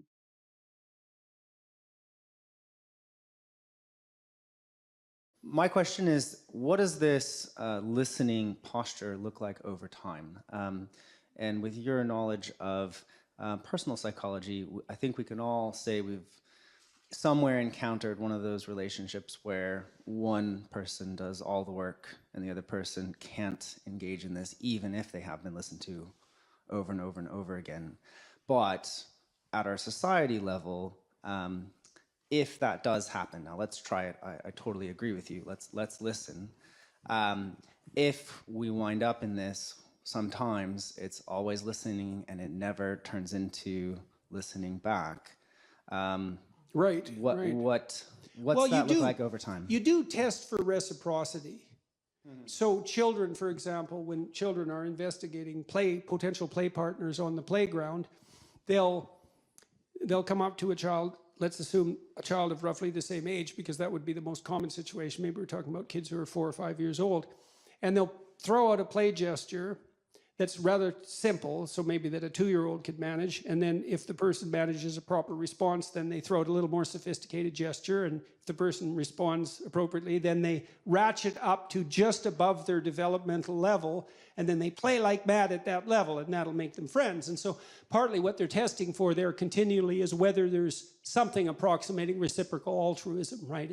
It's tit for tat in the positive sense. And I would say that, well, we know there's actually a literature on this, which is quite interesting. This is also something very practical to know, and I'll get to another practicality here. So there have been psychologists who've done empirical investigations into what predicts the longevity of a relationship. And so here's one experiment that was conducted multiple times, and I believe this is very reliable data.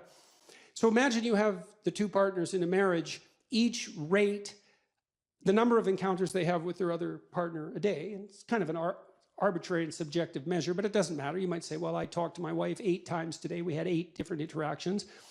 And then you'd say, well, did you rate those for whether they're positive or negative? And then you can calculate a ratio of positive to negative. And then you can use the ratio to predict the longevity of the relationship. And the data show that if the relationship interactions fall below 5 positive to 1 negative, then the relationship deteriorates and is generally doomed. And so 5 to 1, that's a preponderance of positive interactions, but we're wired so that negative interactions hurt us more than positive interactions help us if they are of the same magnitude. So, for example, people will work harder to avoid a loss of $5 than they will to attain a gain of $5. And you might say, well, why is that? And the answer is, you can be absolutely dead, but there's only so happy you can be. And so it's better to err on the side of conservatism in the domain of negative emotion. And so, but interestingly enough, if the interactions rise so that they exceed 11 positive to 1 negative, the relationship also deteriorates. And so what that suggests is that there's it's sort of like smiles with teeth, right? You want a fair bit of positive emotion and reflection from your partner, but you don't want them to be a naive, dependent pushover who's afraid to stand up for themselves. And so you want to, because you're a nasty, horrible human being, and now and then you poke your partner just to see if there's anything there, because that's what you're like. And if you find out there isn't, you'll run roughshod over them, and you think you won't, but you will, especially if they're very good at implicitly encouraging that, which dependent people sometimes are. So you do assess for reciprocity, and the basic rule is you want approximately equal reciprocity in relationships that you want to maintain. Now, maybe, you have enough additional resource to be the giver more often than receiver in some relationships. But I don't even think that really works that well with children. You know, I mean, you obviously have to take care of them, but it's not like they don't deliver the goods to you if you have a good relationship with them. And you want to some degree, to enforce that reciprocity. Now, you might say, well, what happens in relationships where that's impossible? And, well, I give you a practical piece of a suggestion on that front. And this is another thing you can do in your own household. This is so useful, man. If you get good at doing this, your life will get so much better. You can't believe it. Is watch the people around you, and whenever they do anything that you would like to see repeated on a regular basis, tell them exactly what they did in detail, with, you know, be positive about it, obviously, and just indicate that you noticed.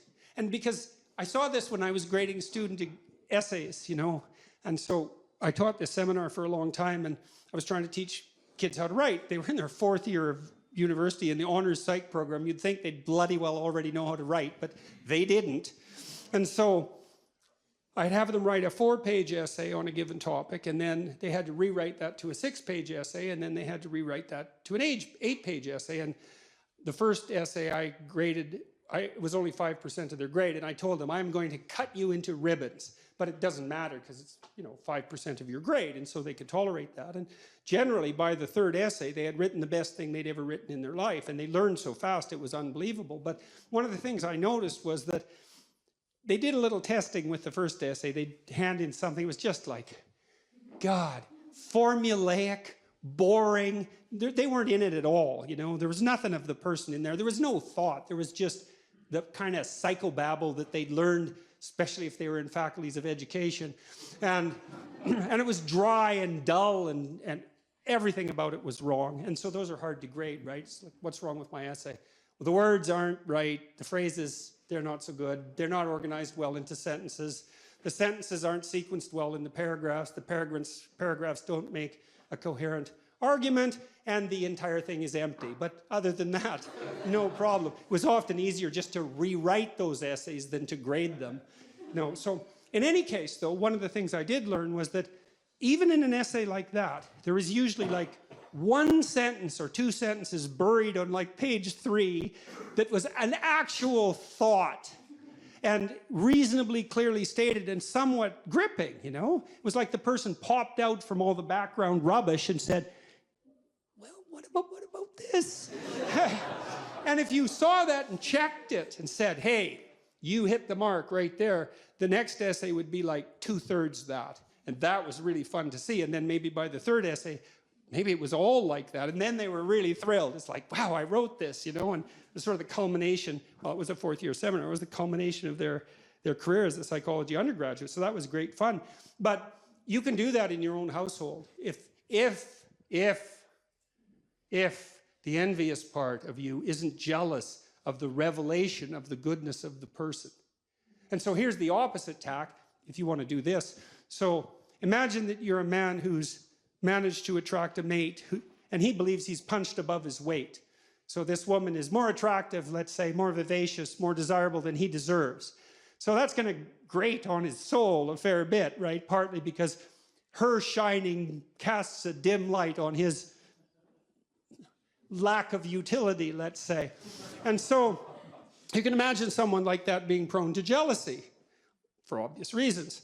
And so the best tack to manage in a situation like that, if you're that man, is to wait till your wife dresses herself up in a particularly attractive manner, and then either fail to notice by occupying yourself with something trivial while she's attempting to gain your attention, or by criticizing her directly for what she's just managed to do. And if you do that 50 times, let's say, you can be sure that she'll never reveal her attractiveness to anyone else for the rest of her life, including you. And you'll get exactly what you deserved. So that's the opposite of watching people carefully. Now, I learned this in part from Skinner, B.F. Skinner, the famous animal behaviorist, because he used all sorts of reinforcement contingencies to shape animal behavior. And Skinner was unbelievably good at this. He trained pigeons in World War II to guide missiles by pecking at photographs. So they could map the photographs onto the missile trajectory, viewing the territory underneath, and peck accurately enough to guide the missile to its destination. That was discontinued as the technology for guided missiles developed, but Skinner could do that. And, you know, we think pigeons, well, they're not that bright. It's like, they're smarter than you think, pigeons. That's why they can live in cities. That's not easy for a bird to pull off, you know. It's not their natural habitat. And so, but Skinner, although he would use punishment, technically speaking, which is the application of a certain amount of pain, or threat, which is the use of anxiety, but what he believed was most effective was reward. But it required a tremendous amount of attention. So, for example, if Skinner was trying to train a rat to climb up a little ladder and then across the ladder and then maybe do a pirouette and come down, which he could do with no problem, he'd wait, he'd just watch the rat, and then when it got close to the ladder, he'd give it a food pellet. Now, his rats were starved, by the way, down to 3/4 of their normal body weight, so they were pretty eager to work for food. It's not something you necessarily saw in the methodology section of the papers, but, and that's not a critique of Skinner, it's just an indication of how simplification takes place in laboratory experiments. But in any case, he'd wait for the rat to get near the ladder and give it a food pellet. And soon the rat would be hanging around the ladder quite a lot. And then now and then, just more or less randomly, the rat would put a paw up on the ladder. Food pellet. Well, then the rat would hang around the bottom of the ladder with paw up. Well, if he did that continually through observation, he could get the rat to do pretty much anything that you could imagine a rat could do, and then maybe some things you couldn't imagine. And this isn't a manipulative technique, by the way, although it can be used that way. It's not effective unless you do it with a certain degree of wisdom. You want to think, well, what do you want in your house? How about peace, tranquility, happiness, and humor? Something like that. It's not a bad first pass approximation. And you got to get that in your head. It's like, do you want that, or do you want the delights of endless martyrdom? Because you have to make a choice, and you might think, I wouldn't pick martyrdom. It's like, really? Really? You wouldn't, eh? You'd pick peace and happiness and humor, and so everywhere you go, that's all you're ever surrounded with. It's like highly improbable. So don't be so sure you're aiming up. But if you can orient yourself in that direction, and carefully, and knowing full well what the hellish alternative is, because you need to know that, then you can watch and see, well, when is this manifesting itself in the people around me? And then you can tell them in detail, I noticed today, we're having a discussion at dinner, you know, and you made a spectacularly witty remark right at the right time, and it was provocative but not annoying, and so good work. And then the kid thinks, oh my God, he noticed. And then he's like twice as funny the next day, and maybe not in some unbearable manner. And that really works. It really works. But like I said, you have to quell the envy that would otherwise beset you, and you have to want to aim up, and then you have to not be jealous of the other person's goodness, and you have to be extremely attentive. But man, as a transformation technique, even in extraordinarily difficult relationships, which goes back to your point, there isn't anything I know of that's more effective. And I've been working with moderate Democrats in the United States recently, and with a number of Republicans, and suggesting that to the Democrats that when the Republicans do something that isn't absolutely malevolent and stupid, in your opinion, you might want to just say something. Like, that's not as bad as it could have been, you know? Something at least. And the same for the Republicans in relationship to the Democrats, and that because it's also one of the ways that you can reduce the tit-for-tat proclivity, right? You want to give the devil his due, especially when you're not actually talking to the devil, but just the person who's sitting across you, let's say in the house. It's an unbelievable, and people, that's another issue. I mean, if you want people to appreciate having you around, learning how to listen, that is a skill that is absolutely unbeatable. And this technique of summarizing to their satisfaction, that works like a charm. And it's not, you know, you might be a little awkward when you first try it and might feel a little manipulative because you're not that good at it. But if you get expert at it, and you have the greatest conversations with everyone. You know, I had people in my clinical practice who were extraordinarily impaired intellectually and suffering from all sorts of assorted pathologies in addition to that. And if I was listening to them properly, they were as fascinating as anybody I had on the, say, more able and competent end of the spectrum. And you learn so much because there is nothing that people won't tell you if you listen. It is absolutely amazing what people will tell you, and so quickly they'll reveal things they didn't even know about themselves. And they need to know those things often. They've been hidden for years.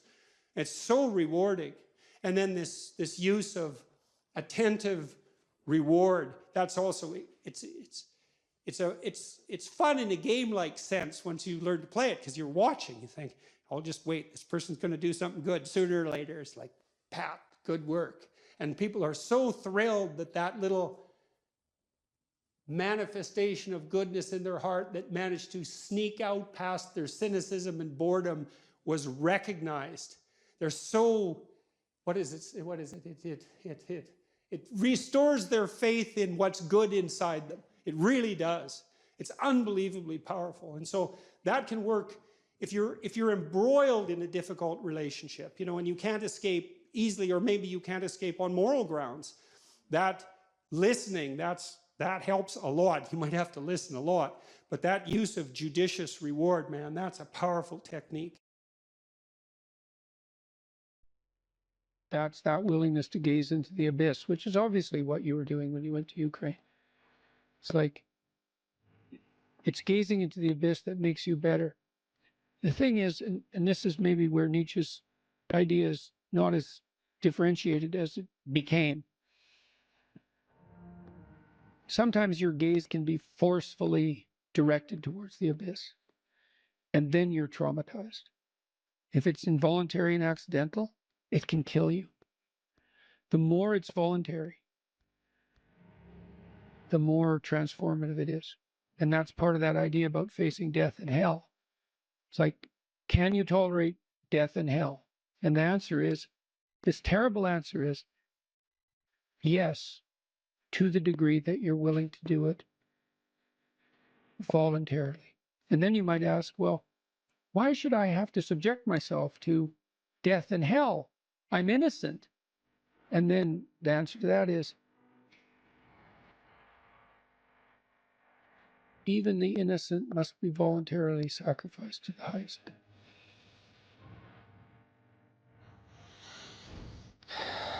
That's such an interesting distinction. Voluntary suffering. Voluntary, yeah. Yeah. Well, that's why the central Christian doctrine is pick up your cross and follow me.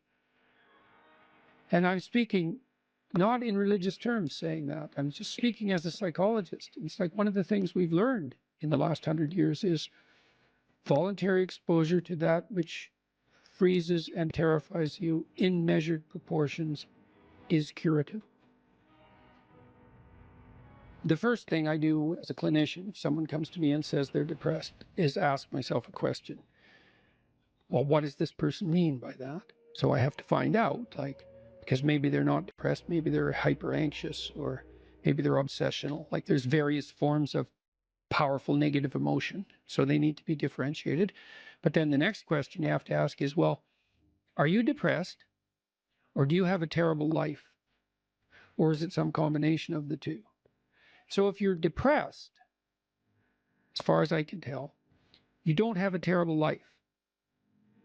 You have friends, you have family, you have an intimate relationship, you have a job or a career. You're about as educated as you should be given your intelligence. Use your time outside of work wisely. You're not beholden to alcohol or other temptations. You're engaged in the community in some fundamental sense, and all that's working. Now, if you have all that and you're feeling really awful, you're either ill or you're depressed. And so then sometimes there's a biochemical route to that, treatment of that. My experience has been as a clinician is if you're depressed, but you have a life and you take an antidepressant, it will probably help you a lot. Now, maybe you're not depressed. Exactly. You just have a terrible life. What does that look like? You have no relationship. Your family's a mess. You've got no friends. You've got no plan. You've got no job. You use your time outside of work, not only badly, but destructively. You have a drug or alcohol habit or some other vice, pornography addiction. You're completely unengaged in the surrounding community. You have no scaffolding whatsoever to support you in your current mode of being or you move forward. And then as a therapist, well, you do two things. Well, if it's depression per se, well, like I said, there's sometimes a biochemical root, a nutritional root.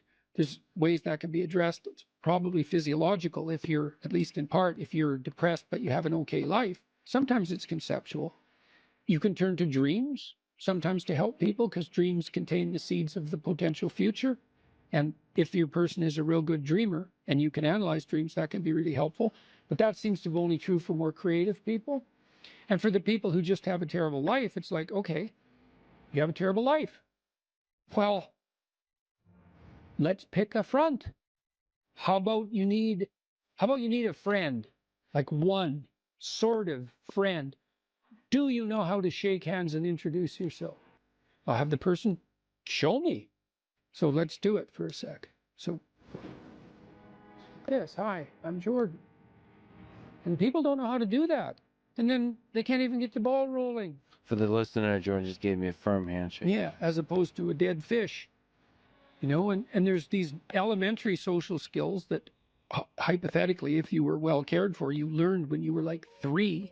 And sometimes people have, I had lots of clients to whom no one ever paid any attention. And they needed like 10,000 hours of attention. And some of that was just listening because they had 10,000 hours of conversations they never had with anyone.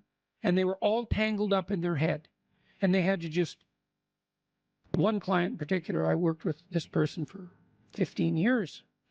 And what she wanted from me was for me just to shut the hell up for 50 minutes, which was very hard for me. And to just tell me what had happened to her. And then what happened at the end of the conversation, then I could discuss a bit with her. And then as we progressed through the years, the amount of time that we spent in discussion increased in proportion in the sessions until by the time we stopped seeing each other, when my clinical practice collapsed, we were talking about 80% of the time. But she'd never been attended to properly, ever. And so she was an uncarved block in the Taoist sense, right? She hadn't been subjected to those flaming swords that separated the wheat from the chaff. And so you can do that in therapy. If you're listening and you're depressed, I would say if you can't find a therapist, and that's getting harder and harder because it's actually become illegal to be a therapist now because you have to agree with your clients, which is a terrible thing to do with them. Just like it's terrible just to arbitrarily oppose them. You could do the self-authoring program online because it helps you write an autobiography. And so if you have memories that are more than 18 months old that bother you when you think them up, part of you is locked inside that. An undeveloped part of you is still trapped in that. That's a metaphorical way of thinking about it. That's why it still has emotional significance. So you can write about your past experiences, but I would say wait for at least 18 months if something bad has happened to you, because otherwise you just hurt yourself again by encountering it. You can bring yourself up to date with an autobiography. There's an analysis of faults and virtues, that's the present authoring, and then there's a guided writing exercise that helps you make a future plan. That's young men who do that could go to college. Young men who do that, 90 minutes, just the future authoring, 90 minutes. They're 50% less likely to drop out. That's all it takes. Like I had clients who were so depressed they literally couldn't get out of bed. So what's their first step? It's like, can you sit up once today? No. Can you prop yourself up on your elbows once today? Like you scale back the dragon till you find one that's conquerable that moves you forward. There's a rubric for life. Scale back the dragons till you find one conquerable. And it'll give you a little bit of gold, commensurate with the struggle. But the plus side of that, because you think that, God, that's depressing. You mean I have to start by sitting up? Well, you do if you can't sit up. But the plus side of that is it's the Pareto distribution issue, is that aggregates exponentially increase. And failures do too, by the way. But aggregates exponentially increase. So once you start the ball rolling, it can get zipping along pretty good. This person that I talked about was incapable of sitting with me in a cafe when we first met, just talking, even though I was her therapist. But by the end, she was doing stand-up comedy. So, you know, it took years, but still, most people won't do stand-up comedy. That's quite the bloody achievement. She would read her poetry on stage too. So for someone who was petrified into paralysis by social anxiety and who had to start very small, it was a hell of an accomplishment.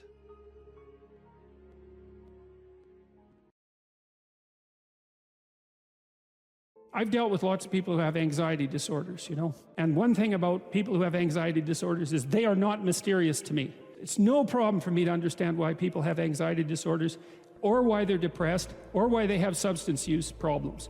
The mystery to me is always why people don't have all of those things at once. Because everybody has a reason to be anxious. In fact, we have the ultimate reason to be anxious because we know that we're vulnerable and we know that we're going to die. And how you cannot be anxious under those circumstances is a great mystery. It's a massive mystery. And the same thing applies with regards to depression. And then the same thing applies to some degree with regards to drug and alcohol abuse. As I said last week, there's plenty of reasons to drown your consciousness in alcohol, that's for sure. We could refer to the aforementioned anxiety and depression, not least. And the sorts of drugs that people are prone to take are chemicals that take the affective edge off the tragedy of life. So back to the issue of fear. Abraham is self-conscious, that's what this commentary says, but the thing is he moves forward despite that. He's self-conscious and he knows the danger, but he moves forward despite that. And that's actually the appropriate response in the face of actual non-naive understanding of what constitutes life. Like if you're naive and you move forward, it's like, well, what the hell do you know? You know, there's no courage in naivety because you don't know what there is to stop you. You don't know what dangers you might apprehend. But to be aware of what it is that your problem is, so to be alert existentially, let's say, or to be fully self-conscious means that you're perfectly aware of your limitations and how you might be hurt. And then to make the decision to move forward into the unknown and the land of the stranger. Anyways, I would say that's one of the secrets to a good life. And I can say that really without fear of contradiction, I would say, because the clinical literature on this is very, very, very clear. What you do with people who are afraid, and to some degree depressed, but certainly anxious, is you lay out what they're anxious about, first of all, in detail. What is it that you're afraid of? What might happen? And then you decompose it into small problems, hypothetically manageable problems, and then you have the person expose themselves to the thing that they're afraid of, and what happens isn't that they get less afraid. That isn't what the clinical literature indicates exactly. What happens instead is they get braver. And that's not the same thing, right? Because if you get less afraid, it's like, well, the world isn't as dangerous as I thought it was, you know, silly me. If you get braver, that's not what happens. What happens is, yeah, the damn world's just as dangerous as I thought, or maybe it's even more dangerous than I thought, but it turns out that there's something in me that responds to taking that on as a voluntary challenge and grows and thrives as a consequence. And there's no doubt about this. Even the psychophysiological findings are quite clear. If you impose a stressor on two groups of people, and on one group the stressor is imposed involuntarily, and on the other group the stressor is picked up voluntarily, the people who pick up the stressor voluntarily use a whole different psychophysiological system to deal with it. They use the system that's associated with approach and challenge, and not the system that's associated with defensive aggression and withdrawal. And the system that is associated with challenge is much more associated with positive emotion and much less associated with negative emotion. It's also much less hard on you, because the defensive posturing system, the prey animal system, man, when that thing kicks in, it's all systems are go for you, you know? The pedal's pushed down to the metal and the brakes are on. You're using future resources that you could be storing for future time right now in the present to ready yourself for emergency. So there's nothing simple or trivial at all about the idea of being called to move forthrightly forward into the strange and the unknown. And there's a real adventure that's associated with that, right? So that's an exciting thing, which is part of the reason why people travel. And then also to see yourself as the sort of creature that can do that, is willing to do that on a habitual basis, is also the right kind of tonic for, I hate this word, for your self-esteem. You know, because the self-esteem has nothing to do with feeling good about yourself. As I already mentioned, there isn't necessarily a reason why a priori you should just feel good about yourself. But if you can view yourself acting in a courageous and forthright manner and encountering the world and trying to improve your lot and taking risks, you know, in a non-naive way, well, then you have something that you can comfort yourself with at night when you're wondering what the whole damn point is of your futile and miserable life. And that's necessary, because it's often the case that you wake up at 4 in the morning, or at least sometimes the case that you wake up at 4 in the morning when things haven't been going that well, and wonder just what the hell the point is of your futile and miserable life. You have to have something real to set against that. It can't be just rationalizations about how, you know, you're a valuable person among others, even though that's true. That's not good enough. You need something that's more realistic to set against that. And observing courage in yourself is definitely one of the things that can help you sleep soundly at night when things are destabilized a little bit around you. And you know, people are very, very, very, very tough. And it turns out that if you face things, that you can put up with a lot more than you think you can put up with, and you can do it without becoming corrupted. And she did recover quite fully, and much as a consequence of her own machinations, because she figured out what was wrong with her and then took the necessary steps to fix it, which is nothing short of a bloody miracle as far as I'm concerned. And anyways, part of the cat bit is, I actually start by talking about our dog, who actually died about a year ago, but he's still alive in the book. I let people know, because dog lovers love dogs, and if you love cats, then they think you don't like dogs, and then they don't like you. So I also point out at the beginning of the chapter that, you know, if you want to pet a dog on the street, that's okay too, so you don't have to get up in arms about it. But the idea is that, you know, you have to be alert when you're suffering. You have to be alert to the beauty in life, the unexpected beauty in life. And that's kind of what I was trying to get across with the idea of the cat. There's this cat that lives across the street from us called Ginger, and Ginger's a Siamese cat. And cats really aren't domesticated, technically speaking. They're still wild animals, but they kind of like people. God only knows why, but they do, you know.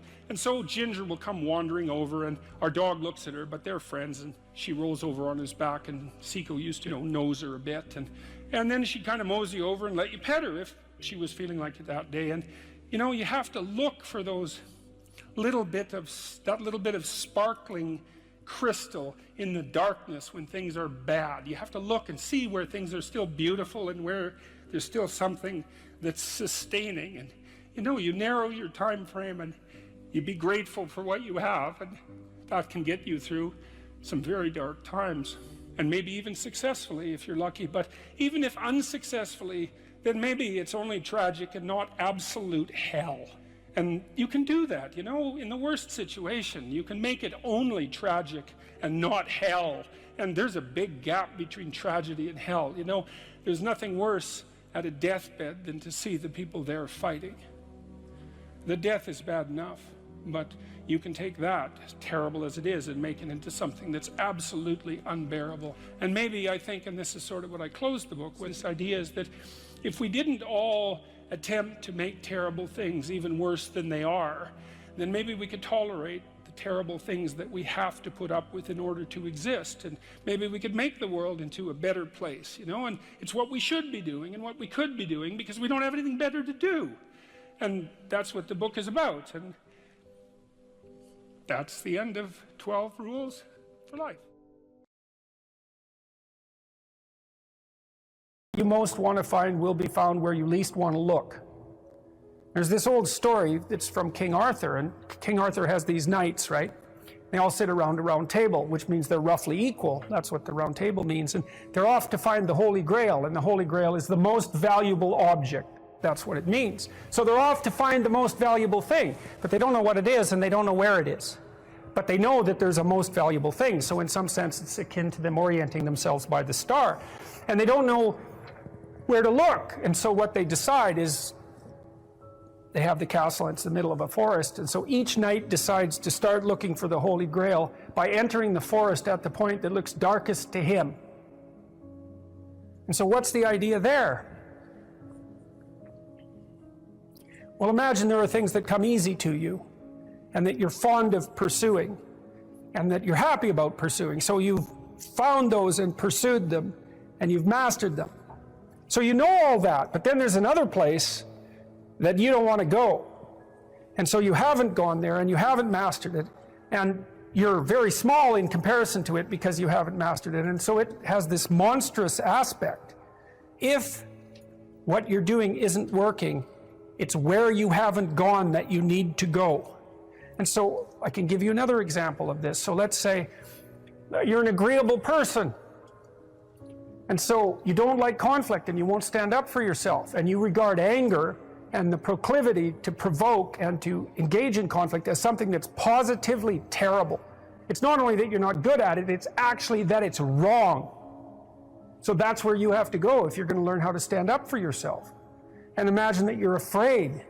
Maybe you have something like agoraphobia. And so there's a whole bunch of things that you're afraid of, and you don't want to go there.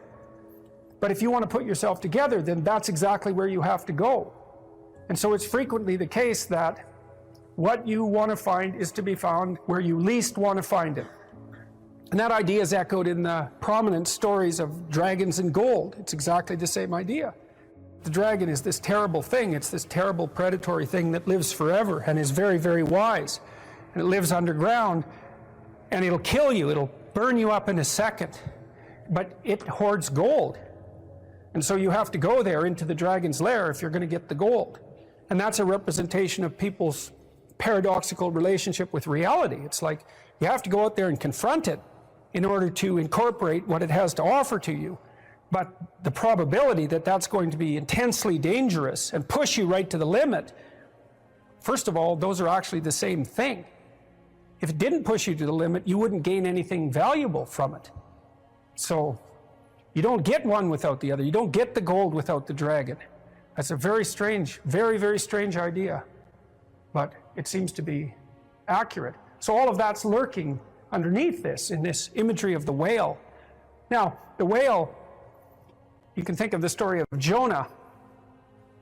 What happens with Jonah is that, roughly speaking, he's a prophet, and God tells him that he has to go to this city and straighten it out because it's veered off the path and it's heading towards doom. And Jonah thinks, I'm not going to that city to tell those people anything like that because they're not going to be very happy with me just showing up there and telling them, you know, everything they're doing wrong. And so he hops on a boat and tries to get out of there. And then God conjures up this huge storm, and the boat is about to be swamped. And Jonah admits that it's actually his fault because God's upset with him because he got this direct command to go straighten out the city, and he ran off. And so they're not happy about this, but they throw Jonah overboard, and the sea's calm, and a great fish comes up, a whale, and swallows him. And then he's down in the fish for 3 days, and it throws him up on the dry land, and then he's learned his lesson by that time, and he goes off to pursue his proper destiny. So that's echoed in this story as well, that if you don't follow the pathway that you're supposed to follow, the seas will become stormy for you, and something will come up and pull you down, and you'll be in a terrible place for some length of time till you learn your lesson. And if you're lucky, you'll get spit back up on shore, and then you can go do what you should do. Well, I mean, that's not a lesson that anybody needs to have interpreted. I think everybody understands that.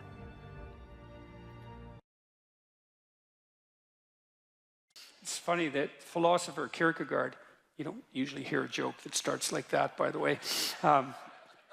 He wrote 150 years ago, and he was one of the first people who really wrote about anxiety. He was one of the first psychological philosophers. And he regarded himself as rather useless, all things considered.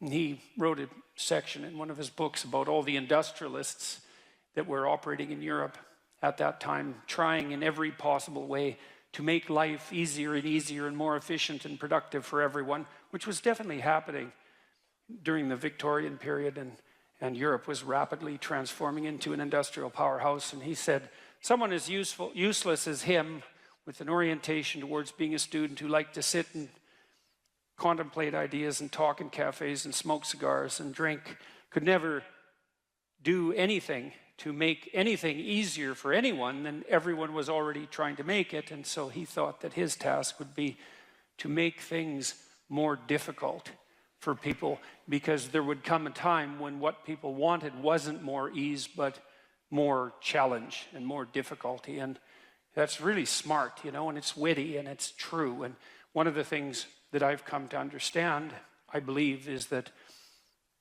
and Dostoevsky knew this too. He wrote about this in Notes from Underground. It's a great book, very short book, brilliant, absolutely brilliant, compelling, dark read. It's the confession of a miserable, resentful, like murderously genocidal bureaucrat who evaluates his own soul, I suppose, and confesses his sins. And it's also a critique of the idea of utopia oriented towards security. And Dostoevsky, who was dealing with the set of ideas that are really tearing us apart culturally right now, this idea of a eventual utopia based on something like security and safety.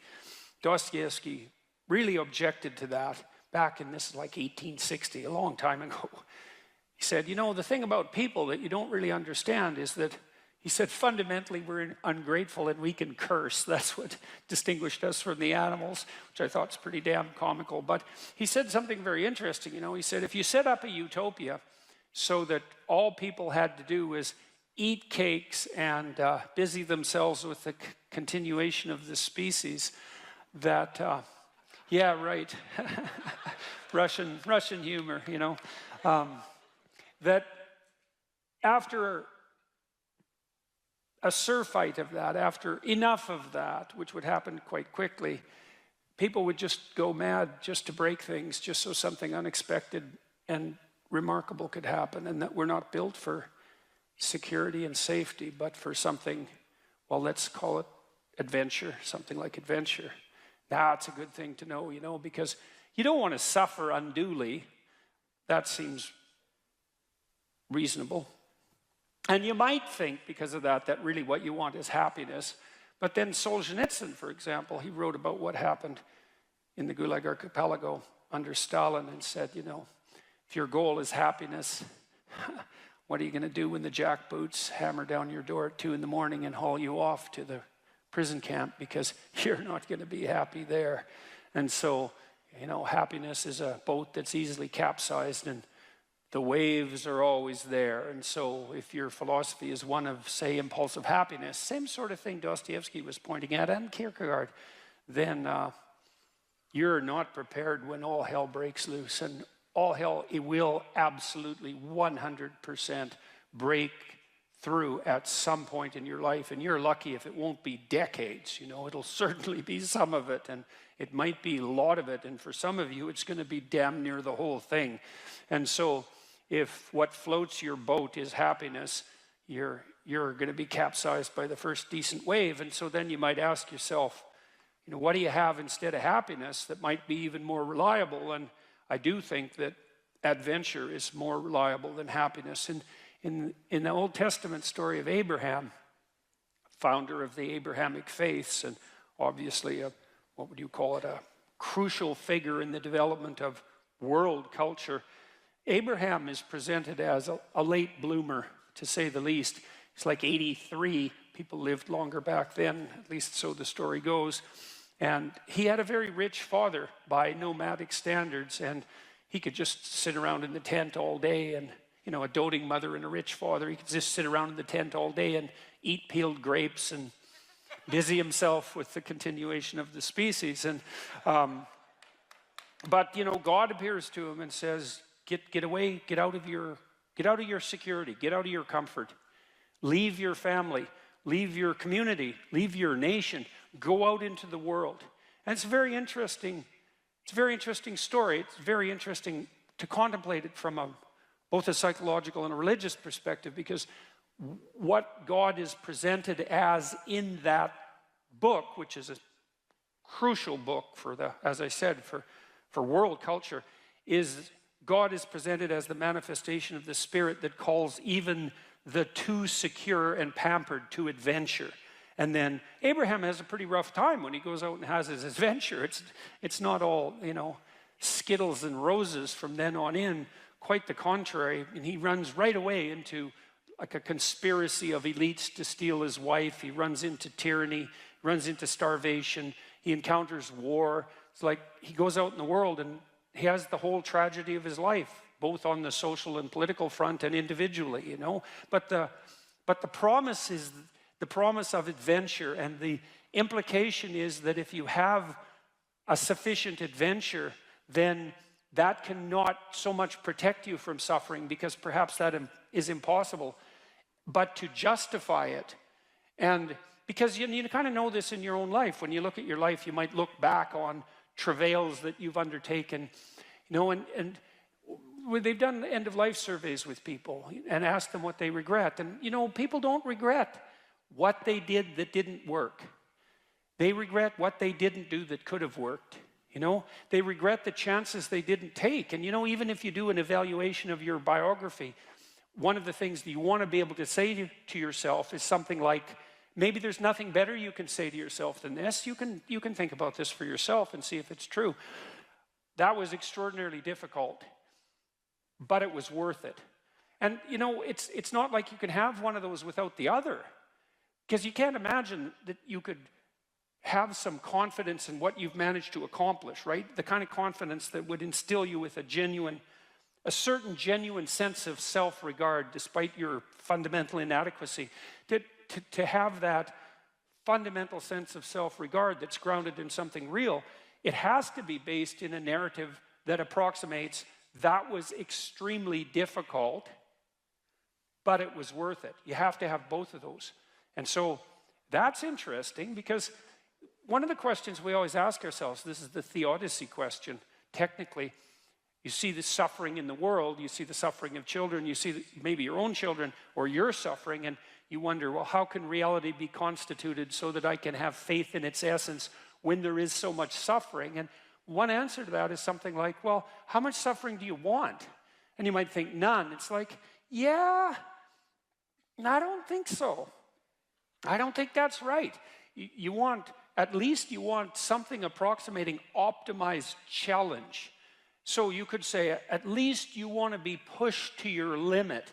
And maybe you find the most exciting times in your life. In fact, you'll pay for this, you'll pay to have this experience, to be pushed to your limit. Not beyond it, or maybe even a bit beyond it, you know? And maybe not so far beyond it that you crumble and break and things fall apart, but, you know, could you be pushed to your limit optimally if there wasn't the possibility of falling apart and breaking?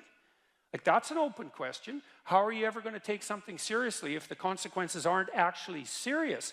You know, and there's something delightful about dancing on the edge. That's why Hawaiians believed that surfing was sacred, you know, and it's because to surf you have to be on the edge, right? And the waves can come and take you out at any moment, but without the possibility of the waves rising to take you out, then you can't dance on the edge, and maybe that's exactly what you want to do, you know. And there's good evidence from the neuroscience literature that consciousness itself is something akin to dancing on the edge. So technically, when you're conscious, when you're awake, your brain is occupying a position between something. It's a position that's something like between chaos and order. And if your brain's maximally ordered, well, you're just bored, nothing is changing. And if you're chaotic, then it's anxiety and catastrophe. But you want to be positioned right between those two, and that's when your consciousness is optimized, you know. And when your consciousness is optimized, then you're deeply engaged in life, and everything seems alive and meaningful. And maybe that's the solution in some profound sense to the problem of suffering. It's that you optimize your interaction with chaos rather than being protected all the time from everything that could hurt you. And you kind of know this too if you have kids, because you don't want to keep your kids in an infantile state, and because when they're infants, pretty much what you do with them, say they're 6 months and younger, is you just keep them secure and safe, right? You just provide everything that you can for them. You have to do that because, well, what are they going to do?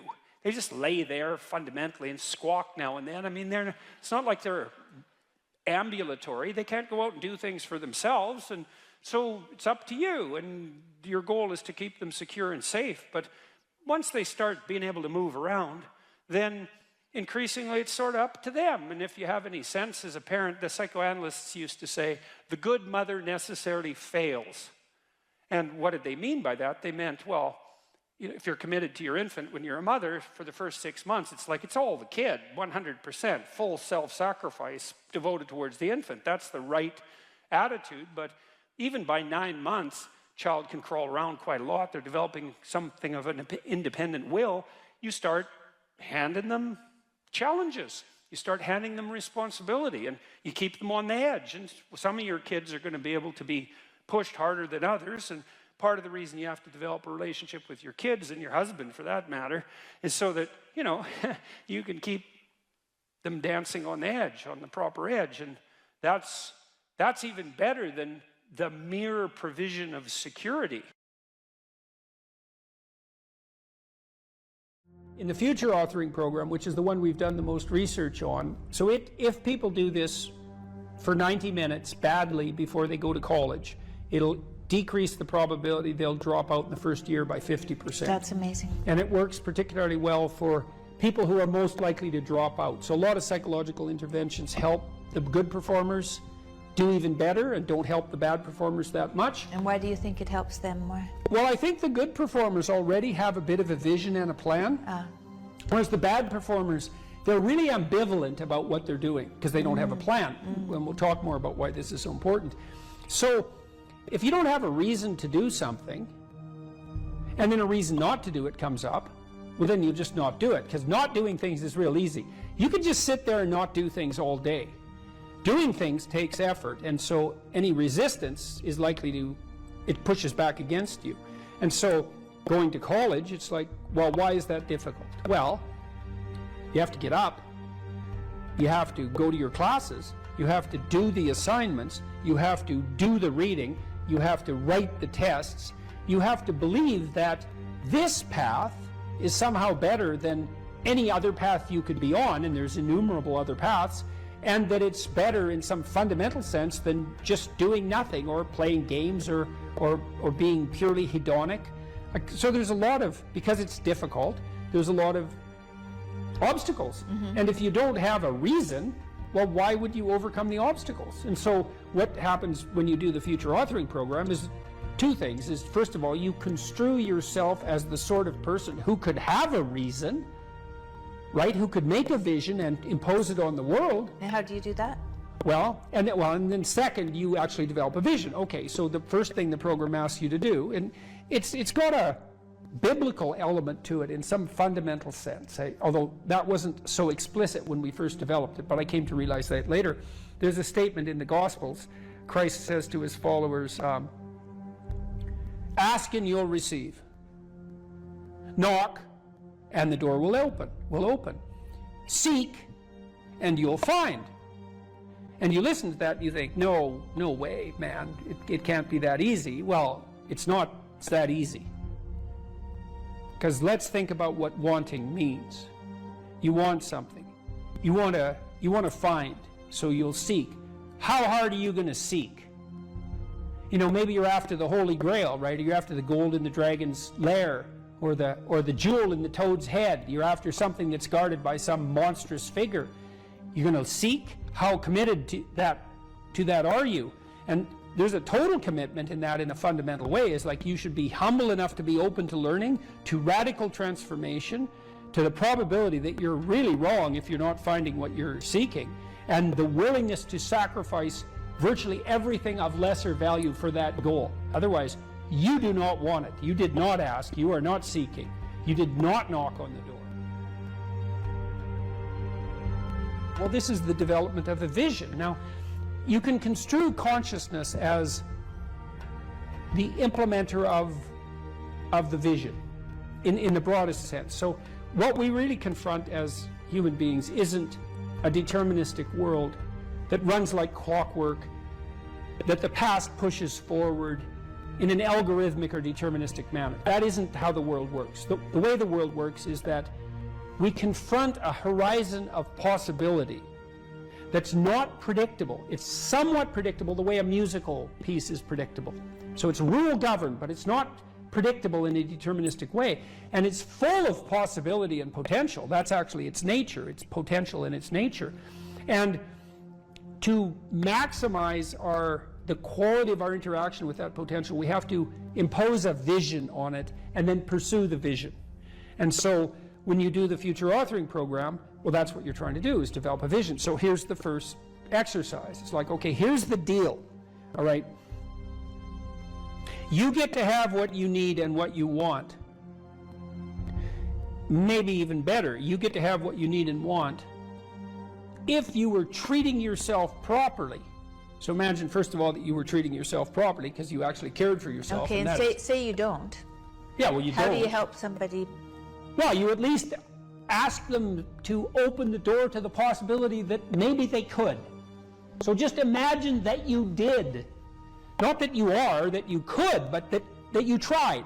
Think, okay, I'm a valuable person, maybe. And if I was treating myself like I had intrinsic value, like if you were treating yourself like you were someone you loved, so you could imagine doing this for someone you actually cared about. Because most people care about someone that isn't them. So do you identify someone you care about? Well, you can, yes, you can say, because it does tell you. It's like, well, if you're not so good at caring for yourself, imagine someone you love and then pretend that you're bringing that attitude to bear on you with all your faults and inadequacies. I'm not being casual about this. It's hard for people to do this, right? Because we know our own flaws so deeply. It's hard for us to take care of ourselves. But imagine that you should take care of yourself and that you could and that you did. Just imagine that. So that's opening up at least the door, right? Yeah. And then you say, well, 5 years down the road, you get to have what you want and need. What is it? And so this is a deep question. So, because the question is this: your life is going to be difficult, and it's going to be marked by suffering and tragedy in all sorts of different ways. Disappointment and obstacle and betrayal and the whole panoply of human catastrophe. That's absolutely 100% definitely coming your way. Okay, so given that, and given that you want to live a life free of resentment and bitterness and premature aging and excess suffering, and that you don't want to be a burden to everyone around you, what would you have to make carrying that weight worthwhile? That's a hard question, you know. It's like, what justifies your suffering? That isn't how am I going to be happy. It's what justifies your suffering. Well, ask yourself. You get to have what you want. If you're taking care of yourself, what would it be? Okay, and so you write for 15 minutes about what your life might be like 5 years down the road if you got to have what you needed and wanted. And then we concretize it. You know, I had lots of clients and students who said, well, I don't know what to do with my life. What should I do with my life? And the first answer to that question is, that's not a very good question.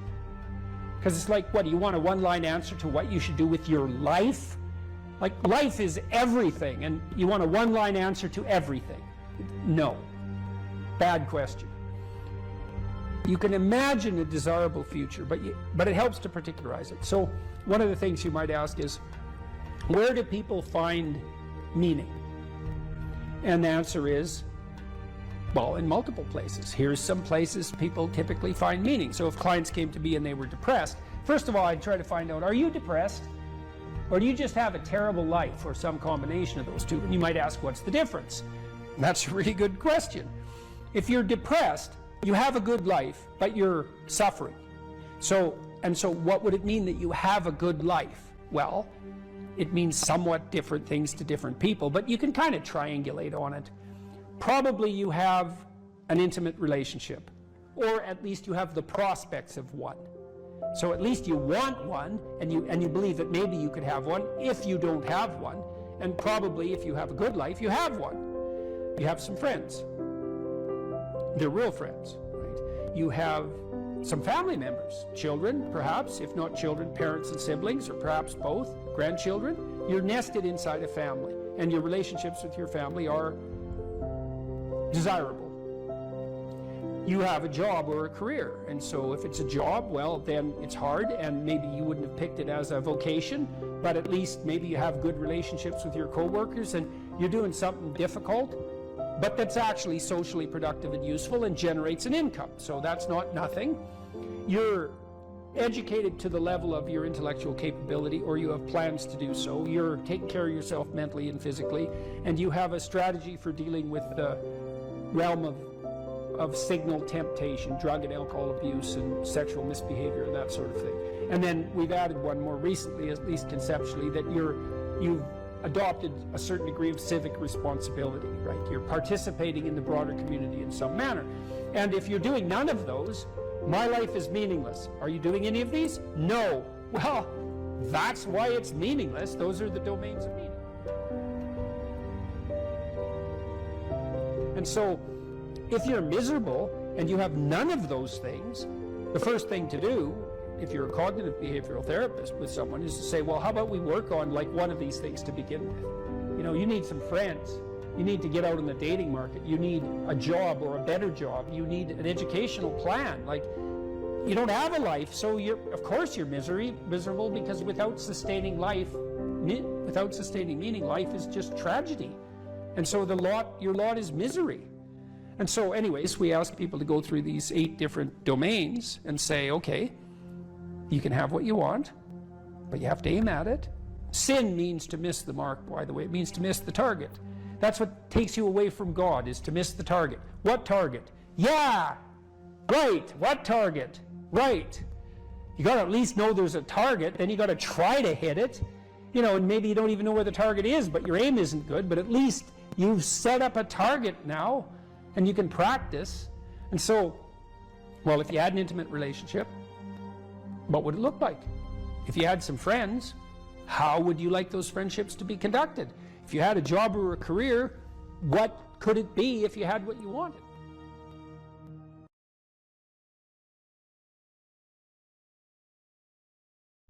You're sitting on the edge of the bed trying to have an honest dialogue with yourself, and the little voice says, you know, it's pretty disgusting in here. And you think, well, I'm way above such trivial niceties as organizing my room. It's like, well, that's pride. That's arrogance.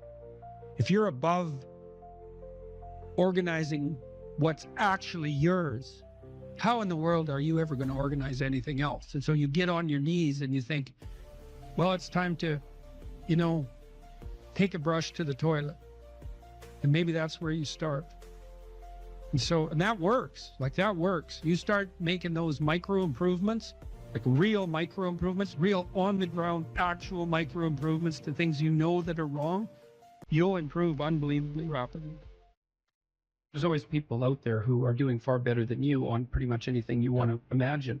And if all you're doing is seeing yourself in their reflected light, let's say, then it's going to be pretty damn dismal. But it's not a good comparison because, well, first of all, there's danger in just comparing yourself to others, period, because they're not you, and God only knows what struggles they had to undertake to get to where they were, or what burdens they're currently carrying that you're not aware of. But you can certainly contrast yourself with yourself, and that's a lot better.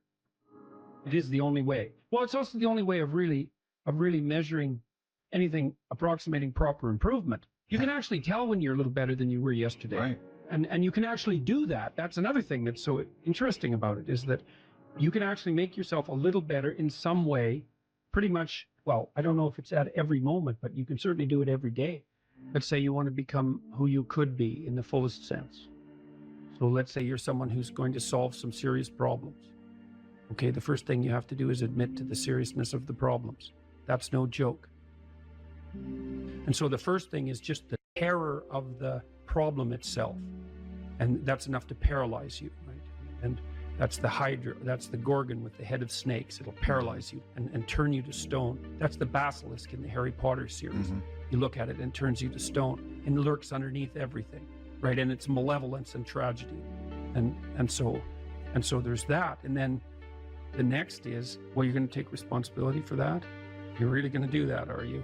That's a hell of a load, man. And so it's daunting to even consider that. And then there's the discipline and responsibility that necessitates, which is also daunting. It's like, oh my God, the problem's that serious. I'm really going to have to get my act together in order to not contribute to it, much less solve it. And so the problem is terrible. And then the solution is daunting. But the upside of that is like, well, there isn't anything better to have than a problem that's worth solving, like that's really worth solving, right? And so the more of that you take on, the more you have a reason to get out of bed in the morning, no matter what. Like, I'm getting up, I'm trudging forward. Doesn't matter what I'm suffering from. I've got things that need to be done. They're necessary. And that gives you that sense of purpose that is the antidote to bitterness. Okay, well, let's say you want your life to be meaningful. It's like, okay, then what you do matters. It actually matters. Or how starting to clean up the room changed their life. That's quite fun because it's something I always tell people to do instead of going out and protesting. Jesus, I just can't stand Cleaning up that. the room? Yeah. Meaning? Well, my sense is that if you want to change the world, you start from yourself and work outward because you build your competence that way. It's like, I don't know how you can go out and protest the structure of the entire economic system if you can't keep your room organized. Well, I made a video call, which was called Message to Millennials, where it was called How to Change the World Properly. A bit of on the pretentious side, I suppose, but I was trying to produce something that was a counterposition to this idea that what you should do is go out and fix up other people. You know, that's just not right. And there's a New Testament line about that, something about, you know, not worrying too much about the log in your neighbor's eye or about the speck in your neighbor's eye when you have a log in your eye. What would the world be like if people stopped avoiding the things they knew they should do? You know, because the question is, how much are we contributing to the fact that life is an existential catastrophe and a tragedy? How much is our own corruption contributing to that? That's a really worthwhile question. The things you leave undone because you're angry, you're resentful, you're lazy, you have inertia. Well, you consult your conscience and it says, well, you know, that place over there could use a little work. It's the same as working on yourself, and so you clean that up because you can. And then things are a little clearer around you. And you're a little better off because you've practiced a bit, and so you're a little stronger, and then something else manifests itself and says, well, maybe you could like take a crack at fixing me up too. So you decide to do that, and then that gets a little bit more pristine, you know, and soon, and it's humble because you're not exceeding your domain of competence. You know, it's like, don't be fixing up the economy, 18-year-olds. You don't know anything about the economy. It's a massive, complex machine beyond anyone's understanding, and you mess with it at your peril. So, and can you even clean up your own room? No. Well, you should think about that. You should think about that. You only have to ask a stupid question once. You ask a stupid question, and if you're in a crowd and you ask a stupid question, 80% of the people in the crowd have the same question. They're just too cowardly to ask. But you ask and then someone actually tells you, you never have to ask that question again. You're no longer stupid. What stupid thing am I doing that I could quit doing? That I would quit doing? Because those aren't the same thing, right? Because you know there's stupid things that you're doing that you're just not going to quit doing because you like them. But there might be something on the edge there where you could stop that. If you want to know something about yourself, sit on your bed one night and say to yourself, you got to mean this, like you got to be desperate. This is no game, this. My life is not everything I want it to be, and perhaps it's not everything that I need it to be. And by need, I mean my life is so unbearable that the suffering that's attendant upon that is make me nihilistic, cynical, bitter, resentful, driving the proclivity to see evil everywhere except within my own heart. Like, these are problems, man. And you ask yourself, you sit on the bed and say, okay, man, I'm ready to learn something. What's one thing I'm doing wrong that I know I'm doing wrong, that I could fix, that I would fix? It's like, you meditate on that, you'll get an answer. And it won't be one you want, but it'll be the necessary one. You know, and it's often something that will point you to small things. Like, that works. You start making those micro improvements, like real micro improvements, real on the ground, actual micro improvements to things you know that are wrong, you'll improve unbelievably rapidly. There's never been a better time for the majority of people to be alive. And the future, although we're vulnerable and terrible things can always happen to us, it's hard to make a case that the future doesn't look comparatively positive. We're becoming extremely technologically sophisticated, and the world is changing at an incredibly rapid rate, and the only way we're going to be able to manage that in a positive way is if each of us, or as many of us as possible, are capable of making wise and careful and truthful decisions. And if we do that, then maybe things can continue to improve. You don't get people to stand up on their own 2 feet and to adopt responsibility if everything is given to them. And that's a real conundrum.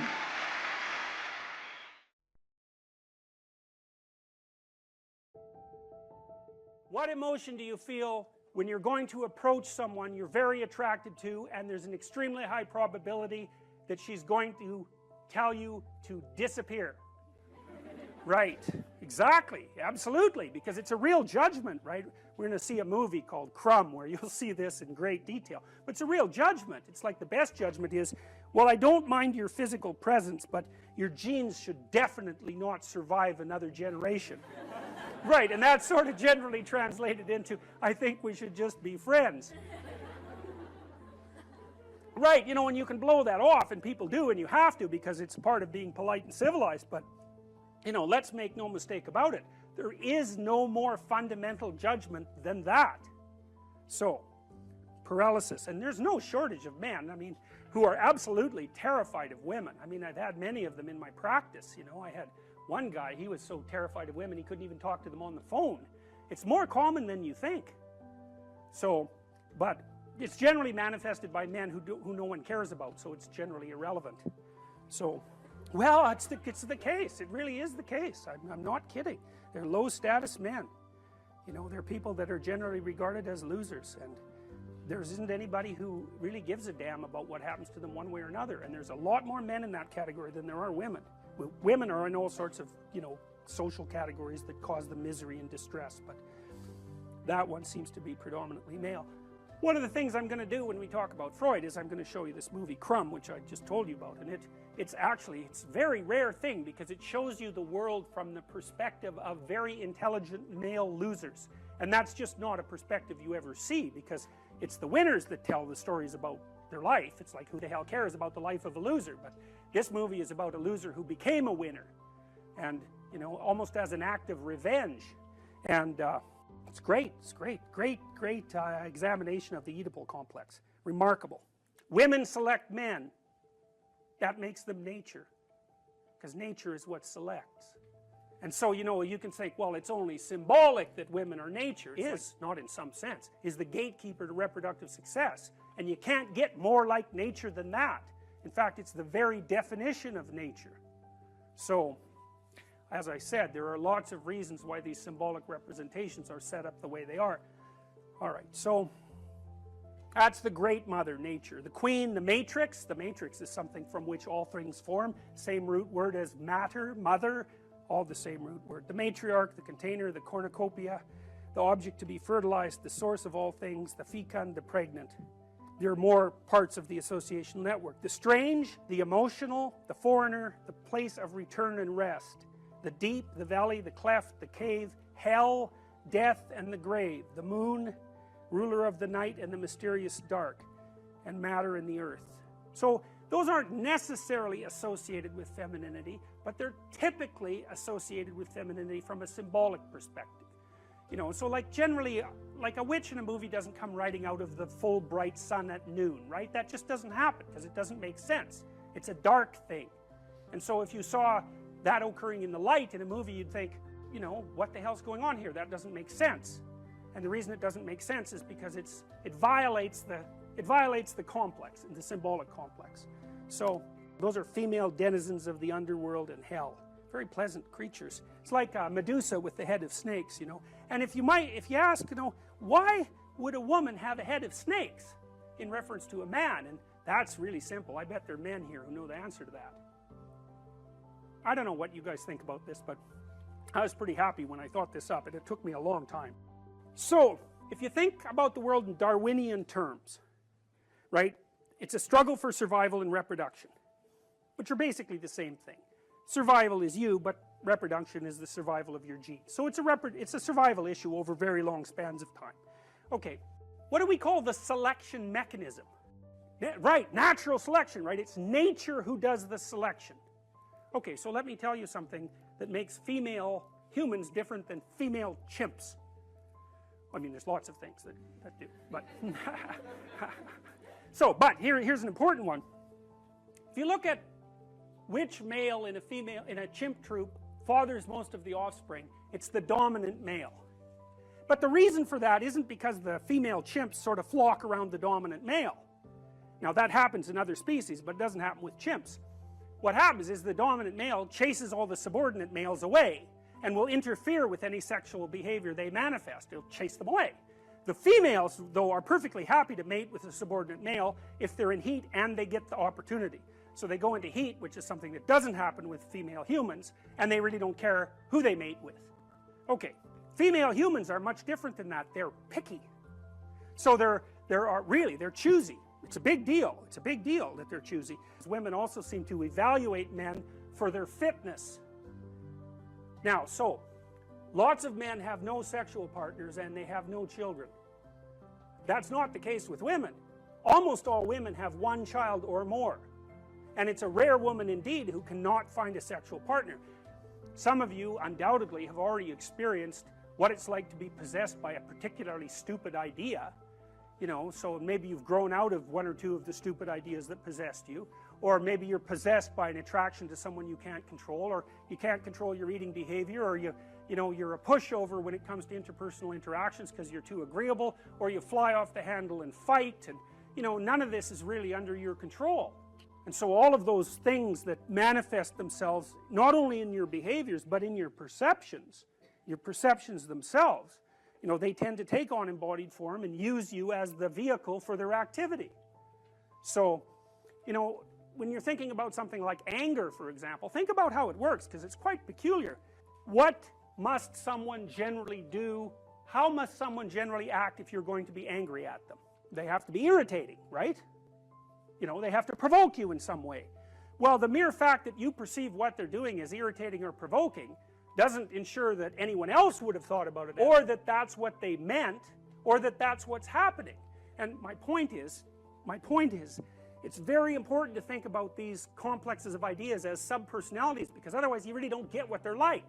If you're angry, if you have a proclivity towards anger, especially if it's an unthinking proclivity, anything that someone says might irritate you. And it isn't like they say something and you think about it and then you get irritated. It's like you perceive the person as irritating. Maybe it's just the way they hold their mouth or something. It can be very, very subtle. And you might say, well, it's not me, it's you. It's not that I'm irritated by you. It's that you're irritating.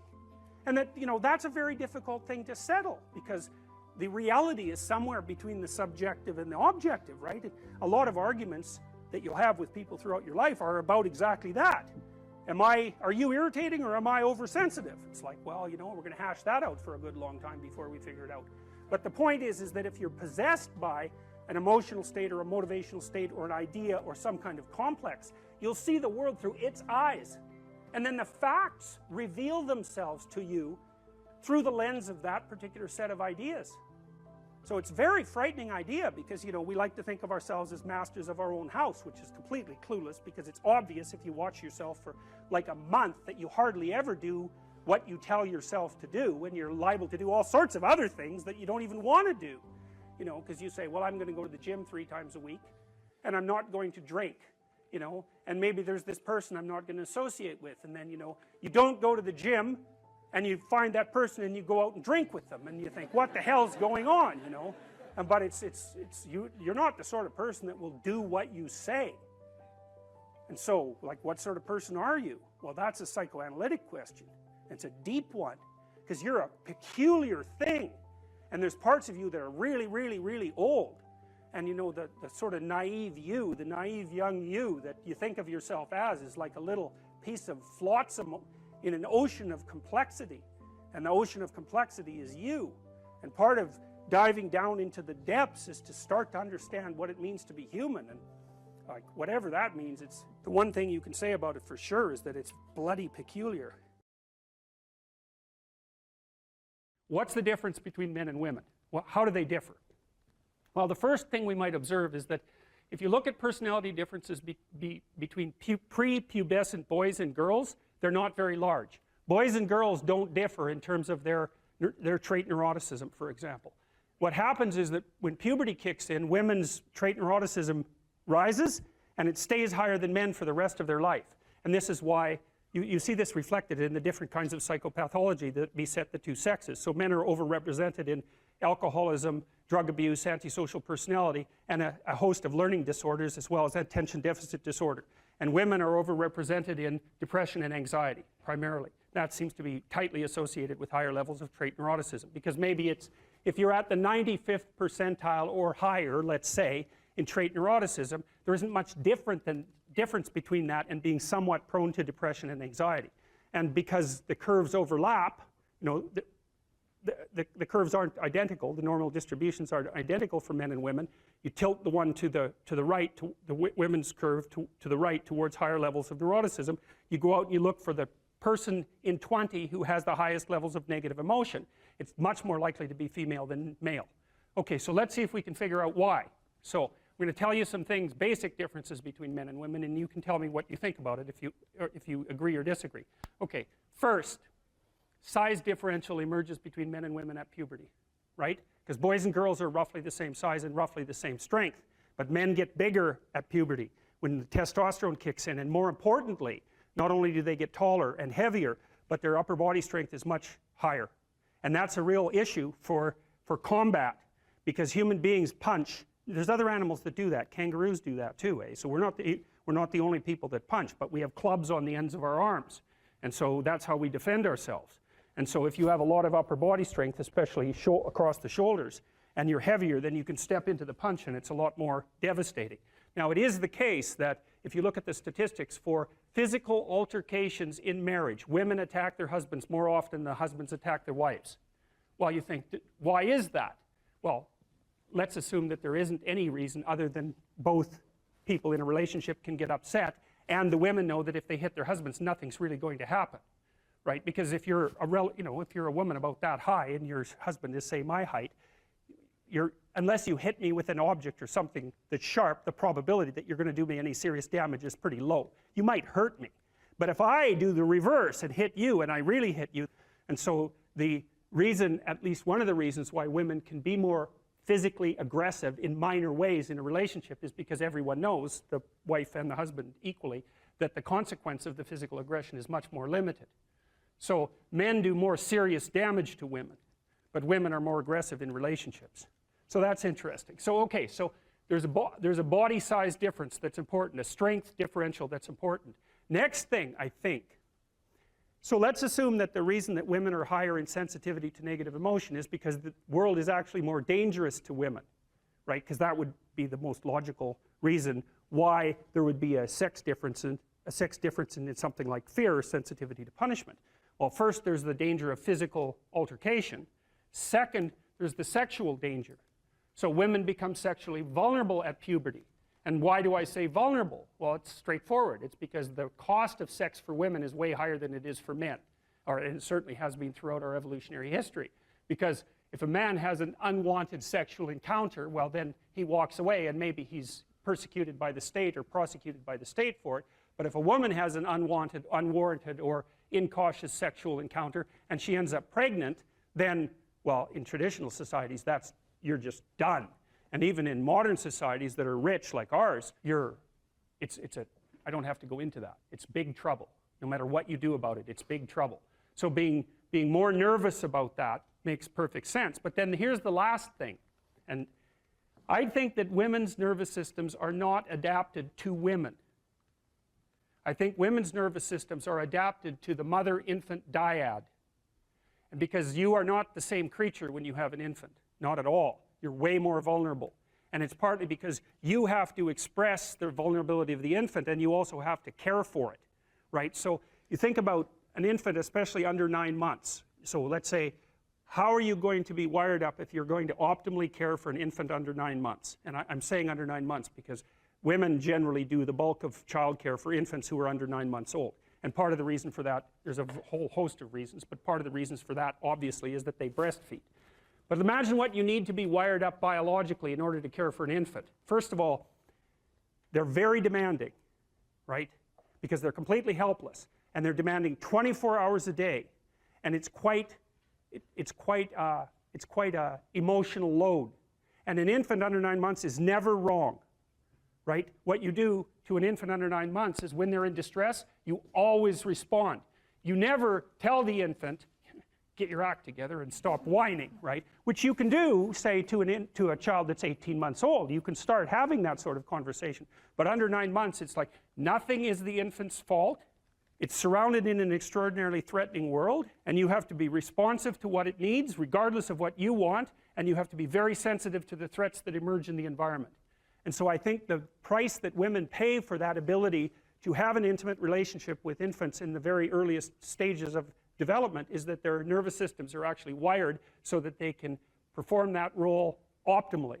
And the disadvantage to that is that having a temperament like that doesn't work that well when you're dealing with adult men, especially when you're dealing with them in a business environment, because it's not the same thing. Not at all. It's a competitive environment. So, okay, so agreeable people are compassionate and polite.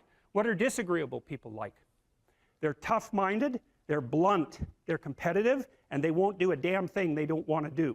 So it isn't exactly that they're aggressive, although they will push you the hell out of their way if you're in the way. They're not like volatile like you are if you're high in neuroticism. It isn't defensive aggression. It's more like predatory aggression. It's dominance behavior.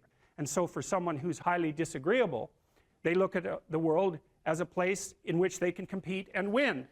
And I'll tell you a story. I have a friend. I gave him my personality test, the Big 5 aspect scale that Colin DeYoung developed in my lab. And I knew he was a disagreeable guy, and by interacting with him. I mean, he's even rude to people sort of spontaneously on the street. I actually like him quite a bit. He's very, very funny. He's also very conscientious, so you can trust him, but he's disagreeable as hell. And so I gave him this test because I thought it would be funny, and he came out as the most disagreeable person in 10,000. So reasonable in compassion, about 30th percentile, but like 0.001 in politeness. So he's extraordinarily blunt, and he'll just say absolutely anything, no matter how horrible it is. And he was often brought into corporations to sort of clean them up. So if a corporation was tilting and not doing well, they'd bring him in to find out who the useless people were and fire them. And I talked to him about that because I've had the miss opportunity to have to not have graduate students in my lab, for example, that weren't performing well, and I find it very, very difficult to, you know, dress someone down, and certainly difficult to fire them. I just hate it because I'm actually quite an agreeable person, much to my chagrin. And I asked him about that, and I said, well, what do? You have to fire people all the time. How do you handle that? He says, handle it? I enjoy it. And I thought, wow, that's so interesting that someone would have that response. I said, well, what do you mean you enjoy it? He said, look, I go into these companies and I analyze the performance of groups of people, right? And in those groups, there are people who are really striving, really trying hard and working themselves really hard and being productive. And then there's these people that are just doing nothing. They're completely in the way. They don't carry their weight at all. They take advantage every chance they get. And they're always whining about why they can't work. It's like, I find out who they are, I call them into my office, and I tell them exactly what they've been doing. It's like, hit the road, buddy. You've had your run of it. And I thought, oh yeah, okay, fair enough.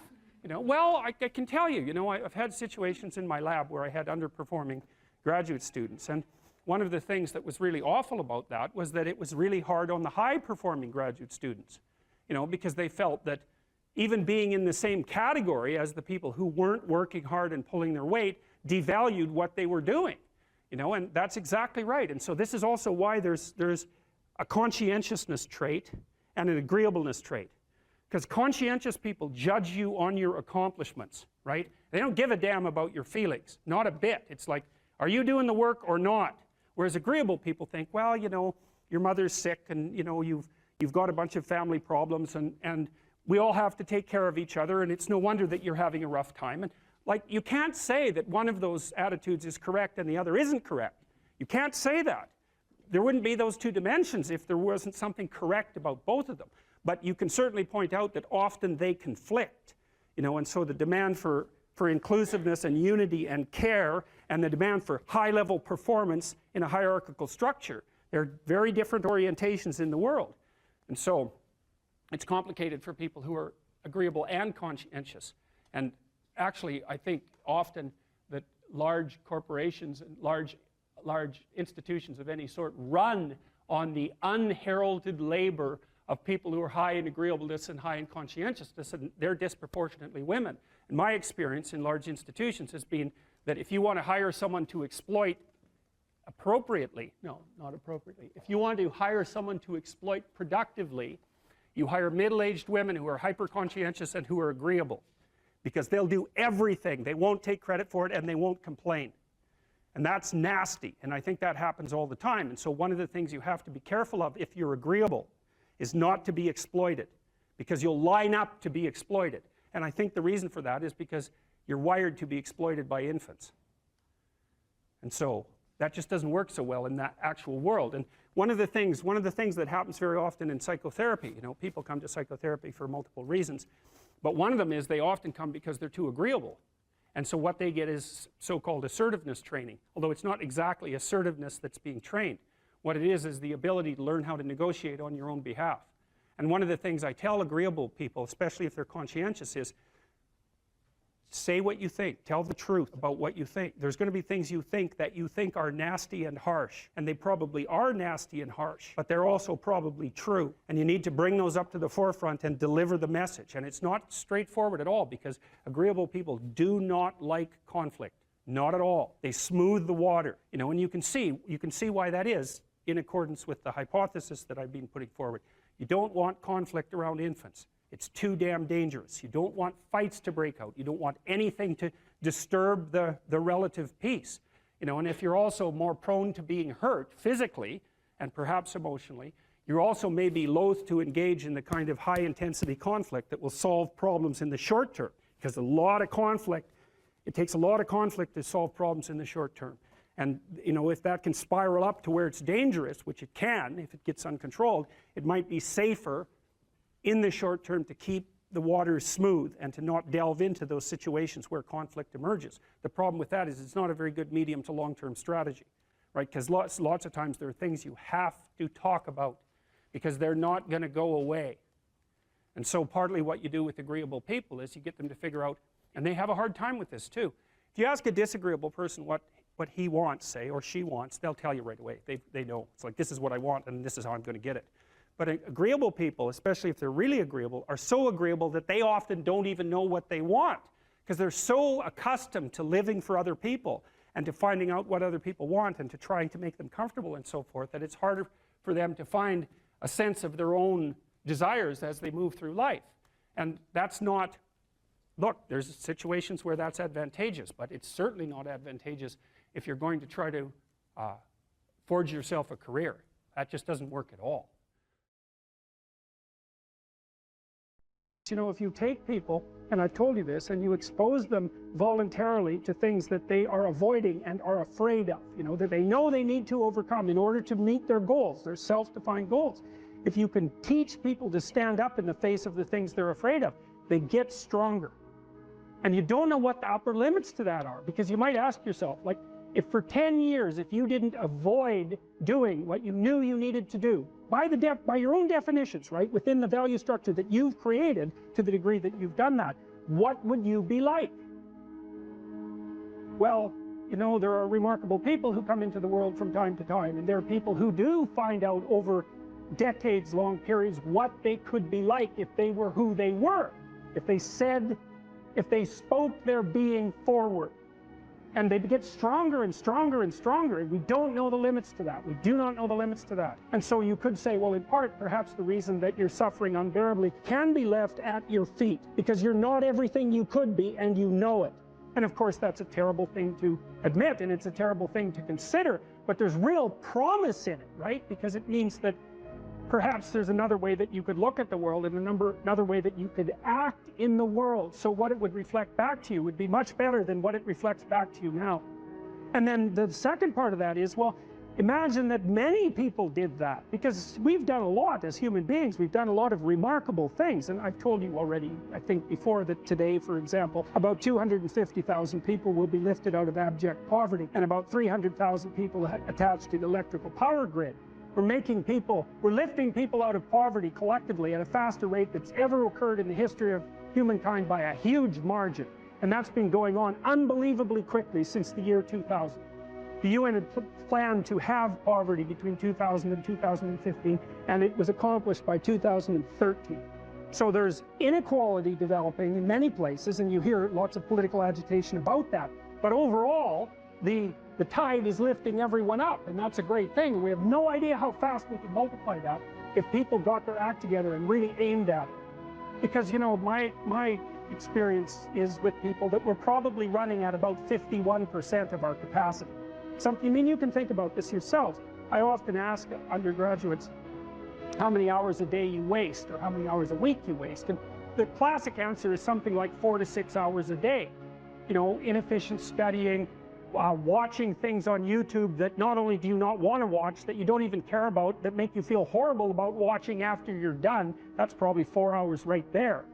You know, you think, well, that's 25 hours a week, it's 100 hours a month, that's 2.5 full work weeks, it's half a year of work weeks per year. And if your time is worth $20 an hour, which is a radical underestimate, it's probably more like 50 if you think about it in terms of deferred wages. If you're wasting 20 hours a week, you're wasting $50,000 a year. And you are doing that right now. And it's because you're young, wasting $50,000 a year is a way bigger catastrophe than it would be for me to waste it, because I'm not going to last nearly as long. And so if your life isn't everything it could be, you could ask yourself, well, what would happen if you just stopped wasting the opportunities that are in front of you? You'd be, who knows how much more efficient? 10 times more efficient, 20 times more efficient. That's the Pareto distribution. You have no idea how efficient people get. It's off the charts. Well, and if we all got our act together collectively and stopped making things worse, because that's another thing people do all the time, not only do they not